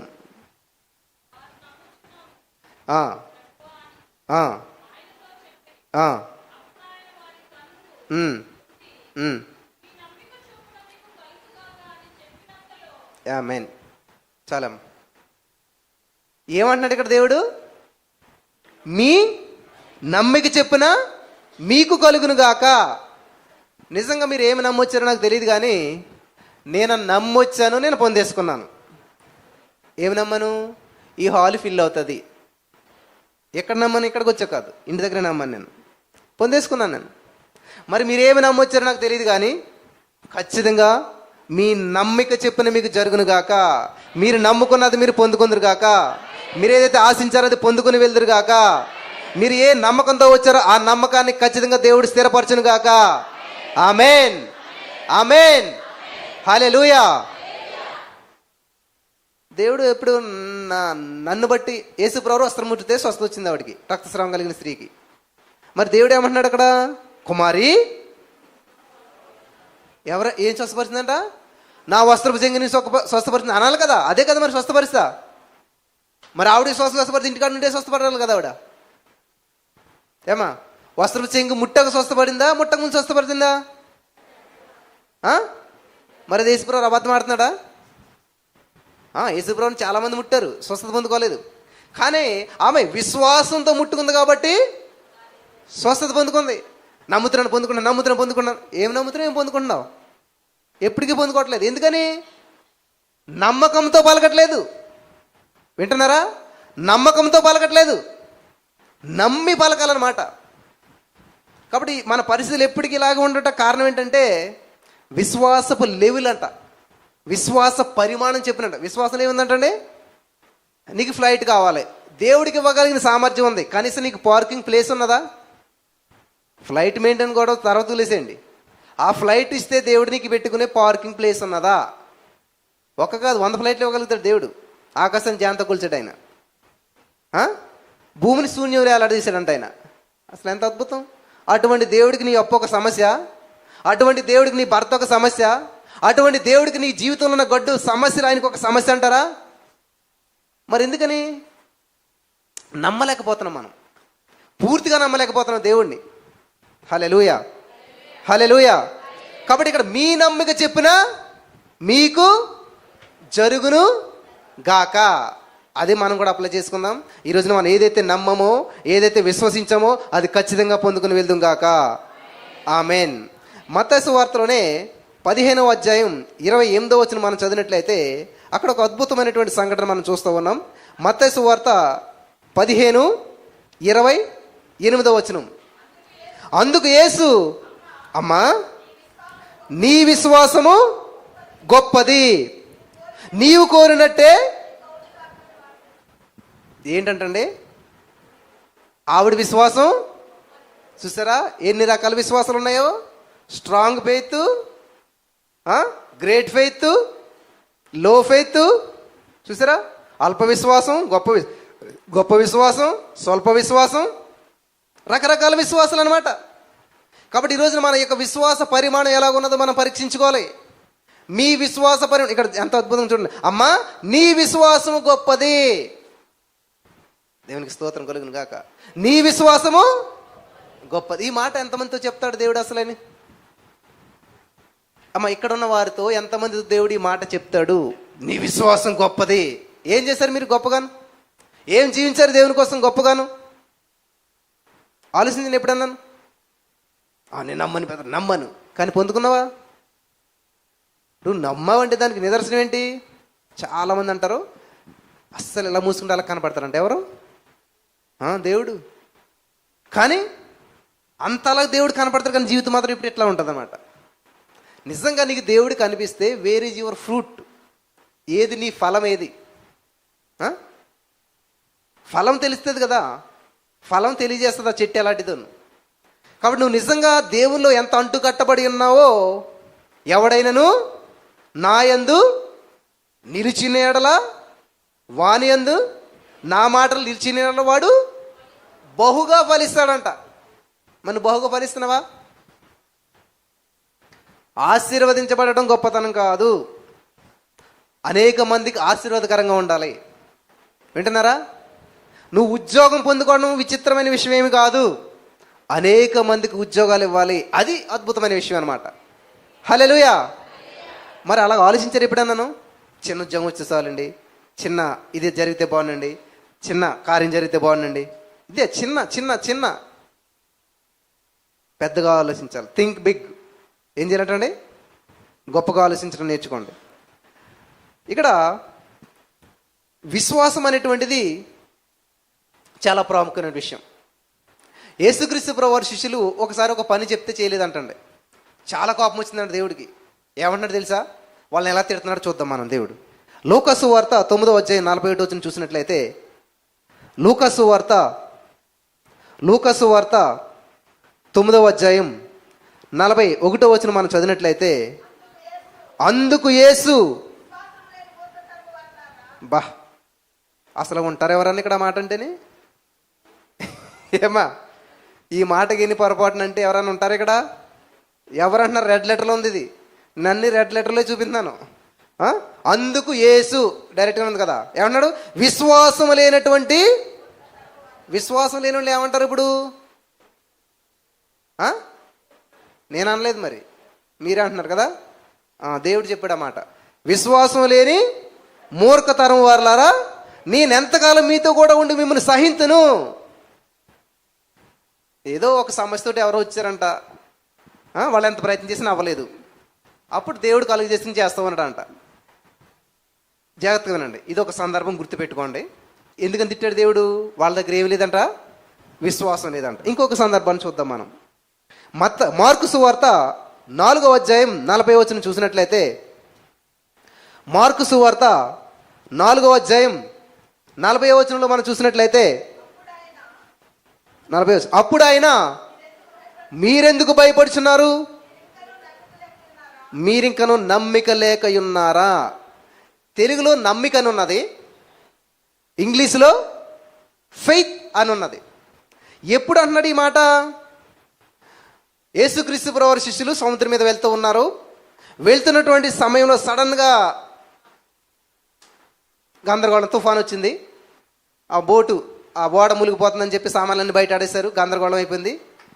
ఏం చేసినా కూడా అది అవ్వలేదు. అప్పుడు యేసు ప్రభువారు కలగ చేసుకున్నారు, సముద్రం నిమ్మలించమన్నాడు. అంత అయిపోయింది. అంత అయిపోయిన తర్వాత మొట్టమొదటి దేవుడు వచ్చి శిష్యులతో పలికిన మాట ఏంటి తెలుసా? విశ్వాసం లేనటువంటి మూర్ఖతరం వారులారా, మీ విశ్వాసం ఎక్కడా? ఏమైంది మీ విశ్వాసం? ఇక్కడ మీకు ఏమర్థమైంది అసలని? ఇప్పుడు ఎవడైనా సరే చిన్నప్పుడు మేము ఆటలాడుకుంటూ పడిపోయేవాళ్ళం. పడిపోయి ఇదంతా గీసుకుపోయి బ్లడ్ వస్తుండేది.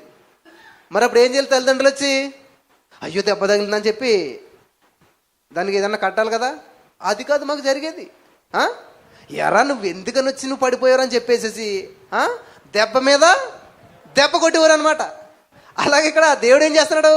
ఆల్రెడీ వాళ్ళు అప్పుడు దాకా మునిగిపోయారు, చచ్చి బతికమరా బాబు అన్నట్టు, అప్పుడే బ్రతికి బట్ట కట్టినట్టు బయటపడితే దేవుడు వచ్చి ఏమంటున్నాడు? Where is your faith? ఎక్కడ మీ విశ్వాసం? అంటే ఇక్కడ నాకు ఒక విషయం అర్థమైంది ఏంటంటే, నువ్వెంత గందరగోళంలో ఉన్నా కూడా నీ నుంచి ఒకటి ఎక్స్పెక్ట్ చేస్తున్నాడు దేవుడు. ఏంటది? విశ్వాసం. నువ్వెంత గందరగోళంలో ఉన్నా సరే, నీ జీవితం ఎంత సర్వనాశనం అయిపోయినా సరే, నీ జీవితం ఎంత తలకిందులు అయిపోతున్నా సరే, నీలో ఏముండాలంట? విశ్వాసం. అది ఉంది యోబు గారికి. యోబు గారి యొక్క జీవితం పెంట మీదకి వెళ్ళింది కానీ, యోబు గారి యొక్క శరీరం పెంట మీదకి వెళ్ళింది కానీ, యోబు గారి యొక్క విశ్వాసం మాత్రం సింహాసనం మీదే ఉన్నది. హల్లెలూయా, హల్లెలూయా. కాబట్టి యోబు గారి యొక్క విశ్వాసం సింహాసనం మీద ఉంది కాబట్టి మళ్ళీ యోబు గారిని విశ్వాసం సింహాసనం మీద కూర్చోబెట్టింది. కాబట్టి నీ జీవితం సర్వనాశనం అయిపోయినా కానీ నీ విశ్వాసం మాత్రం చెక్కు చెదరకూడదు. హల్లెలూయా, హల్లెలూయా. నీ జీవితం సర్వనాశనం అయిపోయినా కానీ నీ విశ్వాసం మాత్రం చెక్కు చెదరకూడదు. అప్పుడు మళ్ళా నీ జీవితం సర్వ సమృద్ధిలోకి నీ విశ్వాసాన్ని తీసుకెళ్ళి కూర్చోబెడుతుంది అనమాట. హల్లెలూయా. నమ్ముచున్నారా? బలపరచబడుతున్నారా? ఏమైనా నేర్చుకుంటున్నారా? ఏమైనా తెలుసుకుంటున్నారా? ఏమైనా పాటిస్తారా? ఏమైనా నిర్ణయాలు తీసుకుంటున్నారా? ఆత్మలోకలు ఇవన్నీ జరిగిపోతుండాలన్నమాట. హల్లెలూయా, హల్లెలూయా. కాబట్టి నువ్వెంత గందరగోళంలో ఉన్నా, ఎంత క్లిష్ట పరిస్థితిలో ఉన్నా, ఎటువంటి ప్రతికూల పరిస్థితులను జీవిస్తున్నా, నీ నుంచి ఒక ఎక్స్పెక్టేషన్ దేవుడికి ఉంటుందంట. ఏంటది? ప్రార్థన అండి కాదు, మరేంటంట? విశ్వాసం. విశ్వాసం లేకుండా ఆయనకి ఇష్టడైనట అసాధ్యం. నీతిమంతుడు విశ్వాస మూలంగా జీవిస్తాడు. ఎంత అద్భుతంగా ఉన్నాయండి.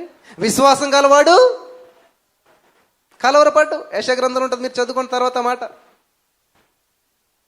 హల్లెలూయా. కాబట్టి ఇక్కడ మార్కు సువార్త 4:40 ప్రకారం దేవుడు ఏం కోరుతున్నాడంటే విశ్వాసాన్ని కోరుతూ ఉన్నాడు. నెక్స్ట్ మత్తయి సువార్త 14:31 మీరు చదువుకోండి, సమయం అవుతుంది కాబట్టి. అక్కడ యేసుక్రీస్తు ప్రభువు వారు నీటి మీద నడుచుకుంటూ వస్తుంటే 12 మంది శిష్యులను చూశారు. అందులో పేతురు గారు ఏమన్నాడు తెలుసా? ప్రభు నీవే అయితే నేను కూడా నీలాగా నడవటానికి అవకాశం ఇచ్చాడా లేదు దేవుడు? ఆశపడే ప్రాణాన్ని తృప్తిపరుస్తాడు. 7వ తరగతిలో రాసుకున్నాను నేను. ఎలాగా? కట్నం తీసుకోకూడదు. మన సాంప్రదాయం ఎలా ఉంటుంది తెలుసా? పెళ్ళైన వెంటనే కన్సీవ్ అయింది అనుకోండి, వెంటనే ఎక్కడికి పంపేస్తారు? అమ్మగారింటికి.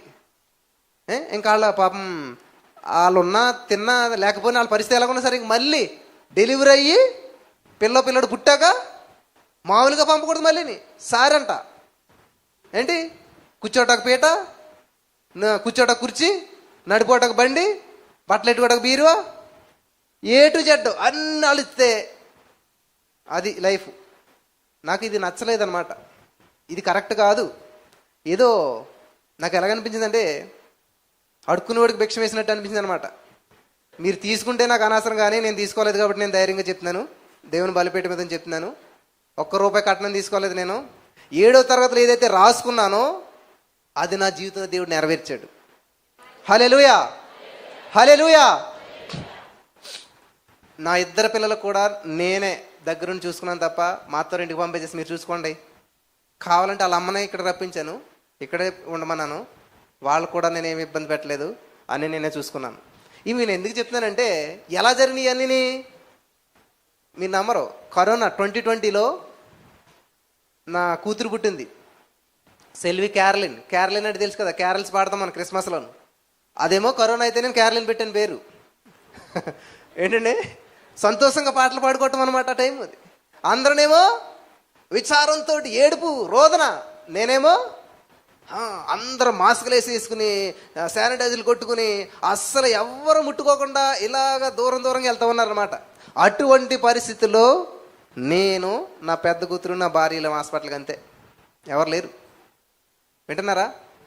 ఈ విషయాలు నేను ఎందుకు చెప్తున్నానండి ప్రియులరా? డాక్టర్లు అన్నారు బ్లడ్ ప్యాకెట్లు కావాలి, బ్లడ్ లేదు అసలేని.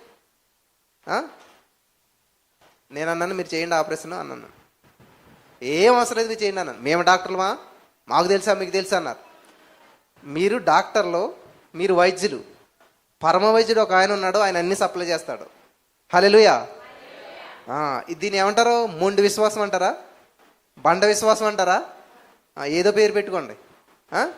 ఏదైతే ఏంటి కార్యం జరిగిందనమాట. నిజంగా ఎంత చుక్క బ్లడ్ అవసరం పడలేదు. నా బిడ్డ ఆరోగ్యంగా ఉందా, 3 కేజీలు, తక్కువ లేదు ఎక్కువ లేదు, 3.00 అనమాట, హెల్దీ బేబీ. ఇంతవరకు నిన్న హాస్పిటల్కి వెళ్తామంటే ఆ డాక్టర్ గారు నాకు తెలిసిన ఆయన, ఏం కన్సల్టేషన్ లేదు, ఫీజు లేదు, ఏమీ లేదు. చూశాడు, ఇది రాసుకోండి అని చెప్పి ఆయన ట్యాబ్లెట్లు ఇచ్చి పంపేశాడు అనమాట. సో అది హాస్పిటల్ లెక్కే రాదనుకుంటాను నేను, అంతే, ఎందుకంటే నా ఫ్రెండ్ లెక్క కాబట్టి. సో ఫస్ట్ టైం నిన్న నా కూతురికి ఫీవర్ వచ్చి హాస్పిటల్కి వెళ్తాం. ఇప్పుడు 5th ఇయర్ నా కూతురికి. 5 సంవత్సరాల్లో హాస్పిటల్కి వెళ్ళిన పిల్లలు ఎవరైనా ఉంటారండి అసలని? కరోనా వైరస్లో పుట్టి అంత భయంకరమైన టైంలో వ్యాక్సిన్ లేని తగ్గి ఎంత లైన్లు ఉండి ఎన్ని చేసినా కూడా విశ్వాసం కలిగినటువంటి వారిని ఏది కూడా తాకలేదనమాట. గాఢాంధకారపు లోయలో నేను సంచరించిన ఏ తెగులు నా గుడారాన్ని, నా గుడారమే కాదు, నా ఇంటినే కాదు, నా బంధువులనే కాదు, నాతో కనెక్ట్ అయిన వారిని ఎవరిని కూడా అది తాకలేదు, సమీపించలేదు. హల్లెలూయా, హల్లెలూయా. మనం ఎవరు అండి? వీరులం. ఎటువంటి వీరులము? విశ్వాస వీరులం. హల్లెలూయా. విశ్వాసం కలిగిన వాడు నేను అస్సలు కలవరపడలేదు. అటువంటి చిన్న బిడ్డన్న ఇంట్లోకి ఎంత జాగ్రత్తగా రావాలి అస్సలు మీరు నమ్మరు. మాకు ఎవరికి కరోనా వైరస్ అసలు ఛాయలు కూడా రాలేదు. కరోనా వైరస్ ఉన్న పేషెంట్స్కి నేను ట్రీట్ చేసివ్వండి వెళ్ళి. నేను ఫిట్నెస్ ట్రైనర్ కాబట్టి వాళ్ళకి ట్రైనింగ్ చేసివ్వండి. ఎంతమంది మధ్యలో ఆ గాఢాంధకారపు లోయల్లో, ఆ కరోనా వైరస్ లోయల్లో నేను నడుచుకుంటూ వెళ్ళాను, కానీ ఏది కూడా నన్ను ఎంత మాత్రం కూడా హాని చేయలేదు. దేవుని వాక్యం నమ్మటం కాదు, దేవుని వాక్యాన్ని పట్టుకుని జీవించాలన్నమాట, జీవించి చూపించాలన్నమాట. అప్పుడు అనేక మంది ఇలాగ ప్రభావితం అవుతారు. దేవుని వాక్యంలో జీవం ఉంది అంటే ఎలాగ నువ్వు జీవించి చూపించాలి, అప్పుడు జీవం ఉందని గ్రహించారు ప్రజలంతా కూడా. జీవం ఉంది జీవం ఉందని చెప్తే, ఇప్పుడు ఈ మైక్లో జీవం ఉందంటే ఎవరైనా నమ్ముతారా? నిజంగా ఈ మైక్ ఇలా గాలి ఎగిరితా ఇందులోంచి మాటలు వస్తూ ఉంటే ఓ జీవం ఉందనుకుంటారు. కానీ ఇది కదలకుండా మెదలకుండా ఇందులో జీవం ఉందంటే, అలాగే మన జీవితం ఎలా ఉందంట, విశ్వాసంలో చచ్చిపోయాం మనం. మన విశ్వాసంలో జీవం లేదు, క్రియలేనటువంటి విశ్వాసం. నేను చెప్పాను కదా ఈ మాటలు అనుకుంటున్నారా? బైబిల్లో ఉన్న మాటలే. క్రియలు లేనటువంటి విశ్వాసం మృతం. దేవుని పని చేస్తూ ఉంటుంటాం, దేవుని ఆరాధన చేస్తూ ఉంటుంటాం, దేవుని చర్చికి వెళ్తూ ఉంటుంటాం, కానీ జీవితం చూస్తే అసలు దానికి బ్యాలెన్స్ అవ్వదన్నమాట. ప్రతి చిన్న విషయానికి గందరగోళం అయిపోతుంటుంటాం. నాకు ఎవరో ఫోన్ చేశారు, బ్రదర్ హెల్ప్ చేస్తారా అన్నారు. ఎందుకనమ్మా అన్నాను. అదే పరిస్థితి బాగోలేదు అన్నారు. ఎందుకని బాగోలేదు అన్నాను. అదే మీరు దైవ సేవకులు కదా, మిమ్మల్ని దేవుడు ఉన్నతమైన స్థితిలో పెడతాడు, మిమ్మల్ని ఇచ్చే స్థితిలో పెడతారు. ఎస్, ఆల్వేస్ కరెక్ట్, ఖచ్చితంగా. నన్ను ఇచ్చే స్థితిలో పెట్టింది ఎవరంటే యేసయ్య. నువ్వెవరు మరి అన్నాను. దేవుడు నమ్ముకున్నావా? నమ్ముకున్నాను. నిన్ను అడుక్కునే స్థితిలో పెట్టింది ఎవరు అంటే, దేవుడు నన్ను ఇచ్చే స్థితిలో పెట్టి నిన్ను అడుక్కునే స్థితిలో పెడతాడా అంటే, దేవుడు స్వార్థపరుడా అంటే, దేవుడు బిడ్డవేనా నువ్వు అసలేని? చూసారా? ఒక ఆయన అంటాడు,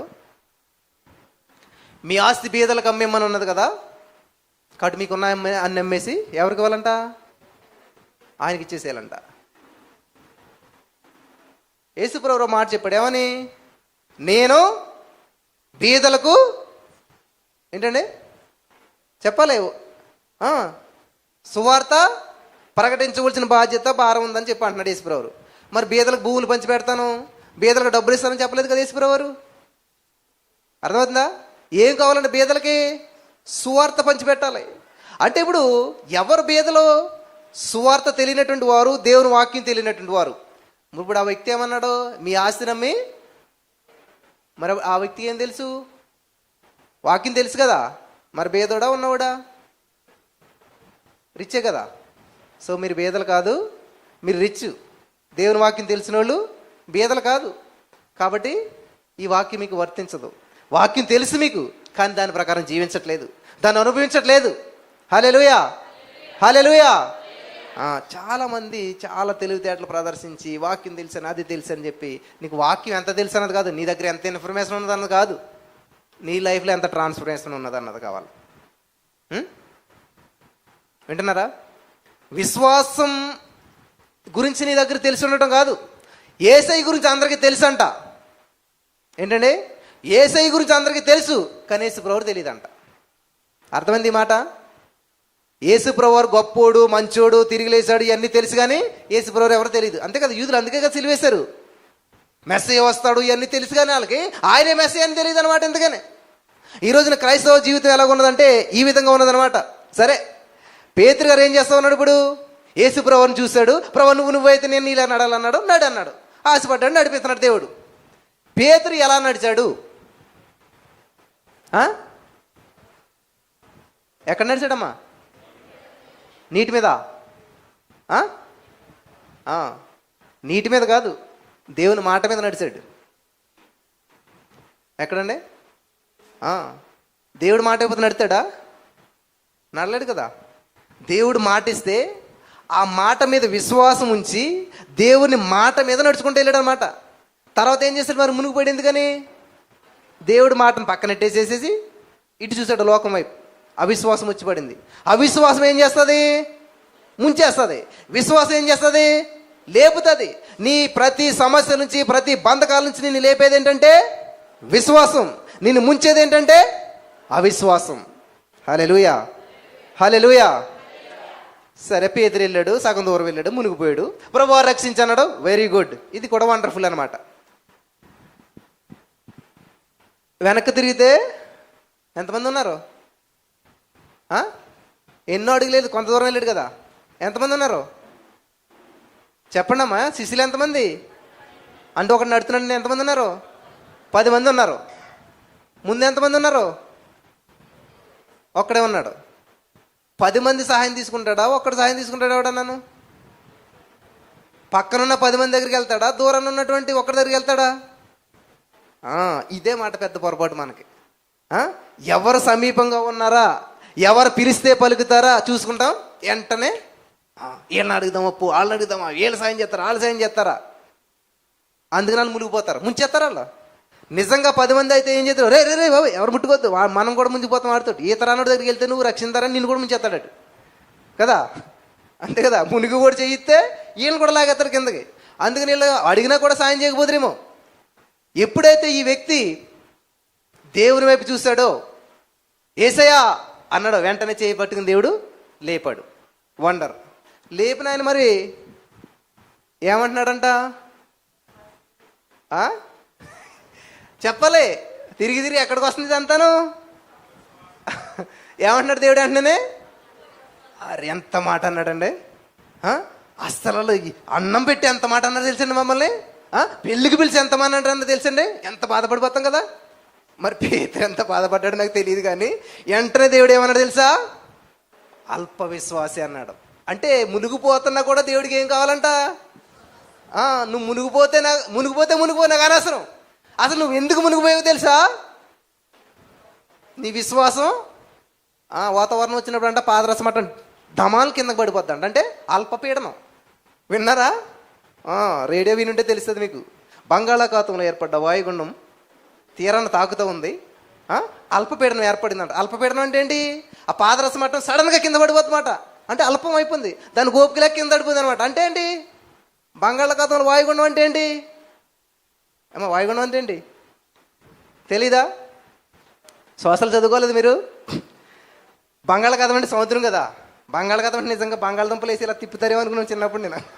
నాకు తెలియదు కదా, నా చిన్నతనం లాగనుకునేవాడిని. ఇలాగా తిప్పుతారేమో గిరగిరగిరమని. అది కాదు.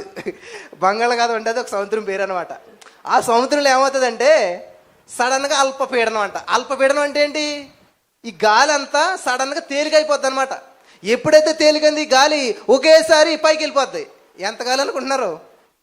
ఈ హాల్ అంతా ఇంత కాదు, కొన్ని కిలోమీటర్ల మేర గాలి అంతా పైకి వెళ్ళిపోతుంది అనమాట. ఎప్పుడైతే పైకి వెళ్ళిపోయిందో ఆ ఖాళీ ప్రదేశం ఫిల్ అవ్వాలి కదా. ఈ ఖాళీ ప్రదేశం ఫిల్ అవ్వాలి కాబట్టి ఏమవుతుంది? ఈ 4 పక్కలు ఉన్న గాలి అంతా వస్తుంది అన్నమాట ఈ ఖాళీ ప్రదేశంలోకి.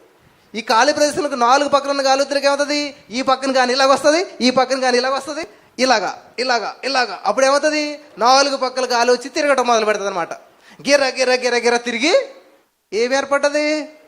గుండం ఏర్పడ్డది. ఏం గుండం అది? వాయువు అంటే గాలి కదా, వాయుగుండం. ఆ గుండం ఏం చేస్తుందంట? తిరుగుతా తిరుగుతా తిరుగుతా తీరంతా ఆడుతుందంట. ఏ తీరం? ఆ తిరిగి ఎంత స్పీడ్ ఉంటుంది అది కూడా చెప్తారు. 120 కిలోమీటర్ల వేగంతో తీరాన్ని తాకుతూ ఉంది, జాగ్రత్తగా ఉండండి. ఆ జెండా ఎగరేశారు, ఈ జెండా ఎగరేశారు, ఇది అది అని చెప్తుంటారు. ఇదన్నమాట చరిత్ర అంతాను. ఒకవేళ నీ జీవితంలో అల్ప విశ్వాసం ఏర్పడినట్లయితే 4 పక్కల నుంచి గాలులు వచ్చి నిన్ను గిరగిర గిరగిర తిప్పి ఏ తీరానికి తీరానికి తాకింతా అనమాట. హల్లెలూయా. అర్థమైందా?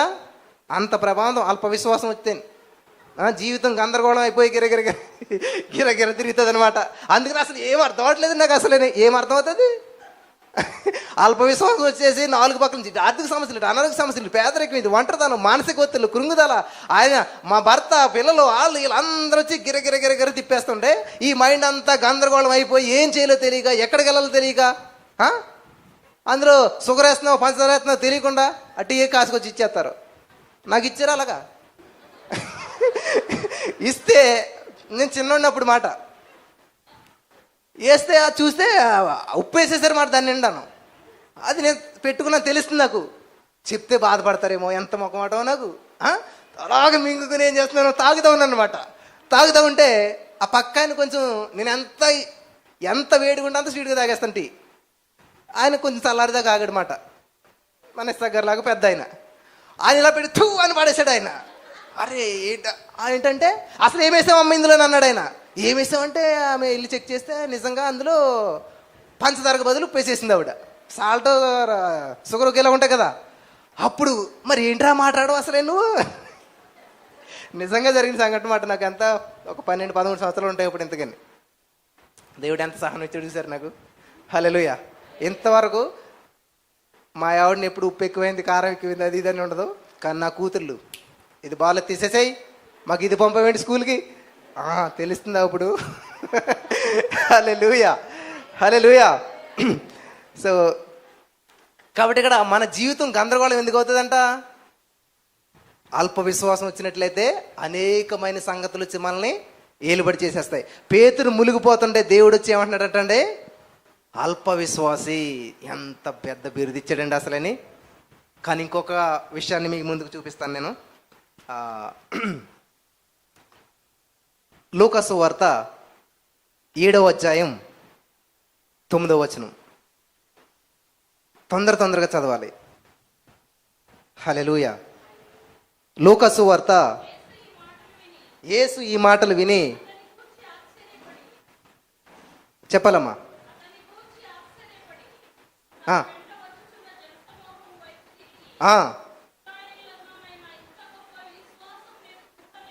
వా, వండర్ఫుల్.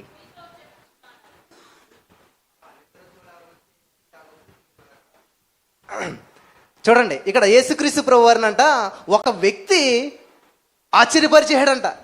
అసలు దేవుడిని ఆశ్చర్యపరచడం ఏంటి అసలేని గమనించాలి. ఇక్కడ చాలా ప్రాముఖ్యమైన విషయం చూడాలమ్మా. దేవునికి ఆశ్చర్యం కలిగించేటువంటిది ఒక విషయం ఉన్నదంట. ఏంటది? విశ్వాసం. వింటున్నారా? దేవునికి ఆశ్చర్యం కలిగించేటువంటి విషయం ఏంటంట? విశ్వాసం. చూడండి, ఇక్కడ లూకాసు వార్త 7వ అధ్యాయము 9వ వచనం చదివినట్లయితే అక్కడ చాలా అద్భుతమైనటువంటి మాటను పరిశుద్ధాత్మ దేవుడు మనకు తెలియజేస్తూ యేసుప్రభువు మాట్లాడుతున్న మాట. యేసు ఈ మాటలు విని అతని గూర్చి ఆశ్చర్యపడి తన వెంట వచ్చుచున్న జనసమూహం వైపు తిరిగి, ఇజ్రాయేలీలోనైనను ఇంత గొప్ప విశ్వాసం నేను చూడలేదని మీతో చెప్పుచున్నాను నేను. హల్లెలూయా, హల్లెలూయా, హల్లెలూయా. ఇంత గొప్ప విశ్వాసాన్ని నేను ఎక్కడ చూడలేదంట. దేవుడిని ఆశ్చర్యం కలిగించేది విశ్వాసమే, దేవుడికి ఆశ్చర్యం కలిగించేది అవిశ్వాసమే. అది కూడా చూపిస్తాను నేను. మార్కు సువార్త 6వ అధ్యాయం 5వ వచనంలో చూసినట్లయితే, మార్కు సువార్త 6వ అధ్యాయం 5వ వచనం చూసినట్లయితే అక్కడ దేవుని వాక్యం సెలవిస్తుందంటే, అందువలన కొద్దిమంది రోగుల మీద చేతులుంచి వారిని స్వస్థపరచడం తప్ప మరి ఏ అద్భుతములను ఆయన అక్కడ చేయజాలకపోయాను. ఆయన వారి అవిశ్వాసమును ఏంటంటే చూసారా, దేవుడిని ఆశ్చర్యపరిచేది విశ్వాసము, అవిశ్వాసం. కాబట్టి ఏ విధంగా నువ్వు ఆశ్చర్యపరుస్తున్నావు అన్నది ఇక్కడ చాలా ఇంపార్టెంట్. నీ యొక్క విశ్వాసం దేవుడిని ఆశ్చర్యపరుస్తుందా, అవిశ్వాసం దేవుడిని ఆశ్చర్యపరుస్తుందా? నేను ముగిస్తున్నాను, చాలా జాగ్రత్తగా ఉండాలి. ఈరోజు చాలా అద్భుతమైన విషయం. ఈ యొక్క విషయాన్ని మీరు తెలుసుకుని వెళ్ళినట్లయితే, విశ్వాసం అనేటువంటిది నిరీక్షించబడి వాడి యొక్క నిజ స్వరూపము. విశ్వాసం అంటే ఏంటంటే లేనిది ఉన్నట్టుగాను, మృతులను అక్కడ సజీవులను మృతులుగాను అని లేదు. అక్కడ మీరు చదివారు లేదో, ఏమన్నాడు దేవుడు? లేనిది ఉన్నట్టు అన్నాడు, తర్వాత ఉన్నది లేనట్టు అంటలేదు. మళ్ళీ లేనిది ఉన్నట్టుగాను, మృతులను అంత మంచి పలికాడు దేవుడు. చూసారా, లేనిది ఉన్నట్టు. నీకేమి లేదు, డబ్బు లేదు, ఉద్యోగం లేదు, పిల్లలు లేరు. కాబట్టి ఏదైతే లేదో అది ఉన్నట్టు పలకాలి. ఆరోగ్యం లేదు, ఉన్నట్టు పలకాలి. హల్లెలూయా, హల్లెలూయా. నెక్స్ట్, మృతులను సజీవులుగాను. నీ జీవితంలో మృతతుల్యమైన పరిస్థితులు నీకు ఎదురైతుంటే వాటిని సజీవమైనటువంటి వాటిగా పలకాలి. అప్పుడు అద్భుతాలు చూస్తారు. నా జీవితంలో నేను పలికాను చాలాసార్లు, అద్భుతాలు నేను చూసాం, ఎన్నో అద్భుతాలు. ఇప్పుడు అవన్నీ చెప్పను కానీ నేను. కాబట్టి విశ్వాసం కలిగి మీరు జీవించినట్లయితే అద్భుతాలు మీరు చూడగలుగుతారు. హల్లెలూయా, హల్లెలూయా. చాలామంది అంటున్నారు, ఎలా చేస్తున్నారండి ఇదంతాను? విశ్వాసం. విశ్వాసం అనేది కంటికి కనిపించదు. విశ్వాసం అనేది మనసుకు సంబంధించింది. కానుకలు బట్టి ఎక్కడ కూడాను కానుకలు కనిపించు. నా ప్రియమైనటువంటి సహోదరు స్నేహితులరా, ఇదంతా నేను చేస్తానని మీరు అనుకుంటున్నారేమో. ప్రతి నెల ఆ సమయం వద్దరికి ఎవరొకరు ఫోన్ చేస్తారు, బ్రదర్ రెంట్ ఎంత ఇది, నేను పే చేస్తాను. వాళ్ళు ఇక్కడ ఉండరు. ఈరోజు మీరు ఇక్కడ ఇంత అందంగా చక్కగా కూర్చుని దేవుని వాక్యం వింటున్నారంటే సమ్ వన్ హ్యాస్ పేడ్. ఎవరో వెల చెల్లించారు. ఈ రోజున మనం చేసిన ప్రతి పాపము కూడా విమోచించబడ్డదంటే సమ్వన్ హ్యాస్ పేడ్. యేసుక్రీస్తు ప్రభువారు మన పాపాలకు ఆయన వెల చెల్లించాడు. హల్లెలూయా, మనం విమోచించాడు. అలాగే ఈ రోజున ఇక్కడున్న ప్రతి దానికి కూడా ఎవరో ఒకరు వేల చెల్లిస్తూ ఉన్నారు. కాబట్టి ఇవన్నీ కార్యక్రమాలు కూడా ఇంత అద్భుతంగా జరుగుతూ ఉన్నాయి. నా ఒక్కడి వల్ల అయిపోతుందని నేను చెప్పట్లేదు ప్రియులారా, నా ఒక్కడి వల్ల ఏమీ జరగట్లేదు. ఇక్కడ అనేక మంది దీని వెనకాల ఉండి మీరు చేస్తున్నటువంటిది మాకు నచ్చింది, చాలా నీతిగా ఉన్నది, నిజాయితీగా ఉన్నది, స్వచ్ఛంగా ఉన్నది అని చెప్పి కనీసం మా పేరు చెప్పొద్దు, ఎక్కడను మా గురించి మాట్లాడొద్దు అసలు ఎక్కడను. చూసారా, నా మనసుకు తగ్గట్టుటువంటి వారైనా కనెక్ట్ అవుతుంటుంటారు. నా ఆలోచన ఏ విధంగా అయితే ఉంటుందో అటువంటి ఆలోచన కలిగినటువంటి వారే ఇక్కడ ఉంటుంటారు. లాస్ట్ సండే నేను లైవ్ ఇచ్చాను, మీరు చూసే ఉంటారు. కనపడి లైవ్ ఇచ్చాను ఫస్ట్ టైం. మనం ఆ లైవ్ ఇవ్వటానికి పెద్ద ప్రాసెస్ జరిగింది. ఏంటంటే నేను మెసేజ్ చెప్తుంటే మరి నేను అవన్నీ సెట్ చేసుకోలేను కదా. మన బ్రదర్ వచ్చారనమాట మా ఇంటికి. బ్రదర్, టీమ్ వ్యూవర్ అని ఒక యాప్ ఉంటుంది, ఆ యాప్ నేను వేసుకుంటాను, మీ సిస్టమ్ అంతా కూడా నా అండర్లోకి ఇచ్చేసేయండి. నేను ఇంటి దగ్గర ఉండి ఇక్కడ సికింద్రాబాద్లో ఉండి అక్కడ మీరు యూసఫ్గూడలో ఉంటే అదంతా నేను కనెక్ట్ చేస్తాను, మీరు చెప్పే రిఫరెన్స్లు వచ్చి ఇలా చేస్తాను, మీరు లైవ్ అంతా నేను చేస్తానని చెప్పి ఆయన వెళ్ళిపోయాను. ఆ నైటే 10-10:30 అయిపోయింది. మార్నింగ్ 3:30కి మనకు లైవ్ ఇవ్వాలి. How is it possible? All things are possible with God. నిజంగా 3 గంటలకు లేచి ఆయన ఫోన్ చేశాడు. నాకు చాలా ఆశ్చర్యం అనిపించింది. అసలు 3 గంటలు లేచి ఫోన్ చేయడం అంటే అది ఎంత విచిత్రమైన విషయం. అసలే లేచి మళ్ళీ అదంతా కనెక్ట్ చేసుకున్నది అంతా చేసి మొత్తం అక్కడి నుంచే ప్రాసెస్ అంతా కూడా చేశారనమాట. ఏం ఆశించారు? ఏం ఆశించలేదు. ఇది దేవుని పని, దేవునికి మహిమార్థంగా జరగాలి. హల్లెలూయా. ఈ కెమెరా తీయటకు ఆయన వచ్చాడు. ఆయన ఎక్కడి నుంచి వచ్చాడు? చిన్న పిల్లల్ని సంకనేసుకుని రైల్వే స్టేషన్ నుంచి నడుచుకుంటూ వస్తే ఆయన ఫోన్ చేస్తున్నా అంటున్నాడు. ఆయన ఎంత ఆవేశపడుతున్నాడు తెలుసు. ఆయన ఎందుకు వచ్చాడు? ఆయన ఇప్పుడు ఒక వీడియో ఒక నైట్ అంతా ఒక వ్యక్తి తీయాలంటే మీ పెళ్ళిళ్ళు ఫంక్షన్ పెట్టుకుంటారు కదా, ఎంత ఇస్తారు మీరు? ఏమా చాలా ఇచ్చుంటారు కదా.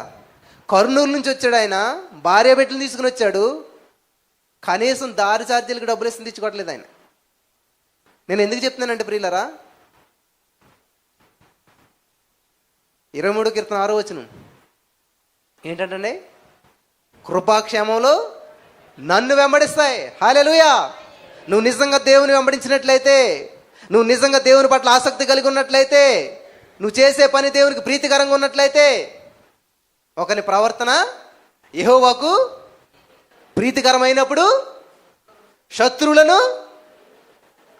మిత్రులుగా చేస్తే మరి మిత్రులు ఏం చేస్తాడు? చూసారా, ఇలాగా మరి అనేక మంది ఇక్కడ ఉన్న వాళ్ళంతా కూడా వాలంటీర్గా, ఎవరిని పిలిస్తే వచ్చిన వాళ్ళు కాదండి, అంతా దేవుడు పంపితే వచ్చిన వాళ్ళు. హల్లెలూయా. నేను పిలిస్తే వచ్చిన వాళ్ళు కాదంతా కూడా దేవుడు పంపితే వచ్చిన వాళ్ళు వీళ్ళంతా కూడాను. హల్లెలూయా. చూడండి లైవ్లో అంతగా మరి ఎంతమంది, కొన్ని వందల వేల మంది వరకు కూడా ఈ లైవ్లో చూస్తూ బలపడుతూ ఉన్నారు. మరి వీళ్ళందరికీ ఇంత అద్భుతంగా ఈ కార్యక్రమాలన్నీ స్పష్టంగా క్లారిటీగా చెప్పే రెఫరెన్స్ ప్రతిదీ అక్కడ పడుతూ ఉన్నది. ఇవన్నీ ఇంత నీట్గా వెళ్తున్నాయంటే ఎంతమంది వర్క్ చేస్తున్నారు ఇక్కడ వీళ్ళంతా కూడాను. అందరూ కూడా వాళ్ళకి వచ్చి ఇది దేవుని పని మేము చేస్తామని చెప్పి వచ్చారు. కాబట్టి ఇవన్నీ కూడా అద్భుతంగా జరుగుతూ ఉన్నాయి. ఈ యొక్క వర్తమానం నేను ముగిస్తూ ఉన్నాను. మరి గమనించాలి, దేవుడు రెండవ రాకడలో మొదట చూసేది వంటిది ఏంటంటే విశ్వాసం. దేవుడు ఆశ్చర్యపరిచేది ఏంటంటే నీతిమంతుడు ఎలా జీవిస్తాడంటే విశ్వాసం మూలంగా జీవిస్తాడంట. హల్లెలూయా. విశ్వాసం ఉంచినటువంటి వాడు కలవరపడ్డు. కాబట్టి నేను చెక్ చేసుకోండి, నేను చెప్పనులే. మీకు కలవరం ఉందంటే విశ్వాసం లేదు, విశ్వాసం ఉందంటే కలవరపడరు. హల్లెలూయా. కాబట్టి ఈరోజున ఈ యొక్క మాటల ద్వారా దేవుడు మనల్ని బలపరచును గాక. బలపరచబడ్డారా? కళ్ళు మూసుకొని చిన్న ప్రార్థన చేసుకుందాం. స్తోత్రం దేవా, సర్వోన్నతుడా, ఈరోజు చాలా అద్భుతమైన విషయాలు మాకు తెలియజేస్తావు విశ్వాసం గురించి. మన ప్రభా, విశ్వాసం కలిగిన వారు కలవరపడరని నువ్వు వచ్చినప్పుడు మొట్టమొదటి చూసేది విశ్వాసం అని ఇక్కడ ఉన్న వారందరి జీవితాలకు నువ్వు వెలిగించి మాట్లాడి స్థిరపరిచినందుకు వందనాలు. ఈ వాక్యం ద్వారా అనేక మంది బలపడ్డ కృప చూపించినందుకు వందనాలు. విత్తబడిన వాక్యపు విత్తనాలు అనేక మంది జీవితాల్లో ఇది ఈ రోజు నుంచే గొప్ప 100 పంటను అనుభవించి ప్రతి వారు కూడా నా ప్రభా అద్భుతాలు ఆశ్చర్యకారులు చూసి నమ్మిన దేవుని మహిమను చూస్తారన్నావు. అలాగే ఈరోజు నేను అందరూ మహిమను చూడాలి, నీ సన్నిధిని చూడాలి, నీ అభిషేకం చేత నింపబడాలి తండ్రి, నీ ఆత్మ చేత నింపబడాలి తండ్రి. ఆ విధంగా నువ్వు నడిపిస్తున్నందుకు నీకు వందనం చెల్లిస్తూ నజరేయుడైన యేసు క్రీస్తు నామములో ప్రార్థించి నమ్మి పొందుకునే నామ పరమ తండ్రి. ఆమేన్, ఆమేన్, ఆమేన్. హల్లెలూయా. Thank you Jesus.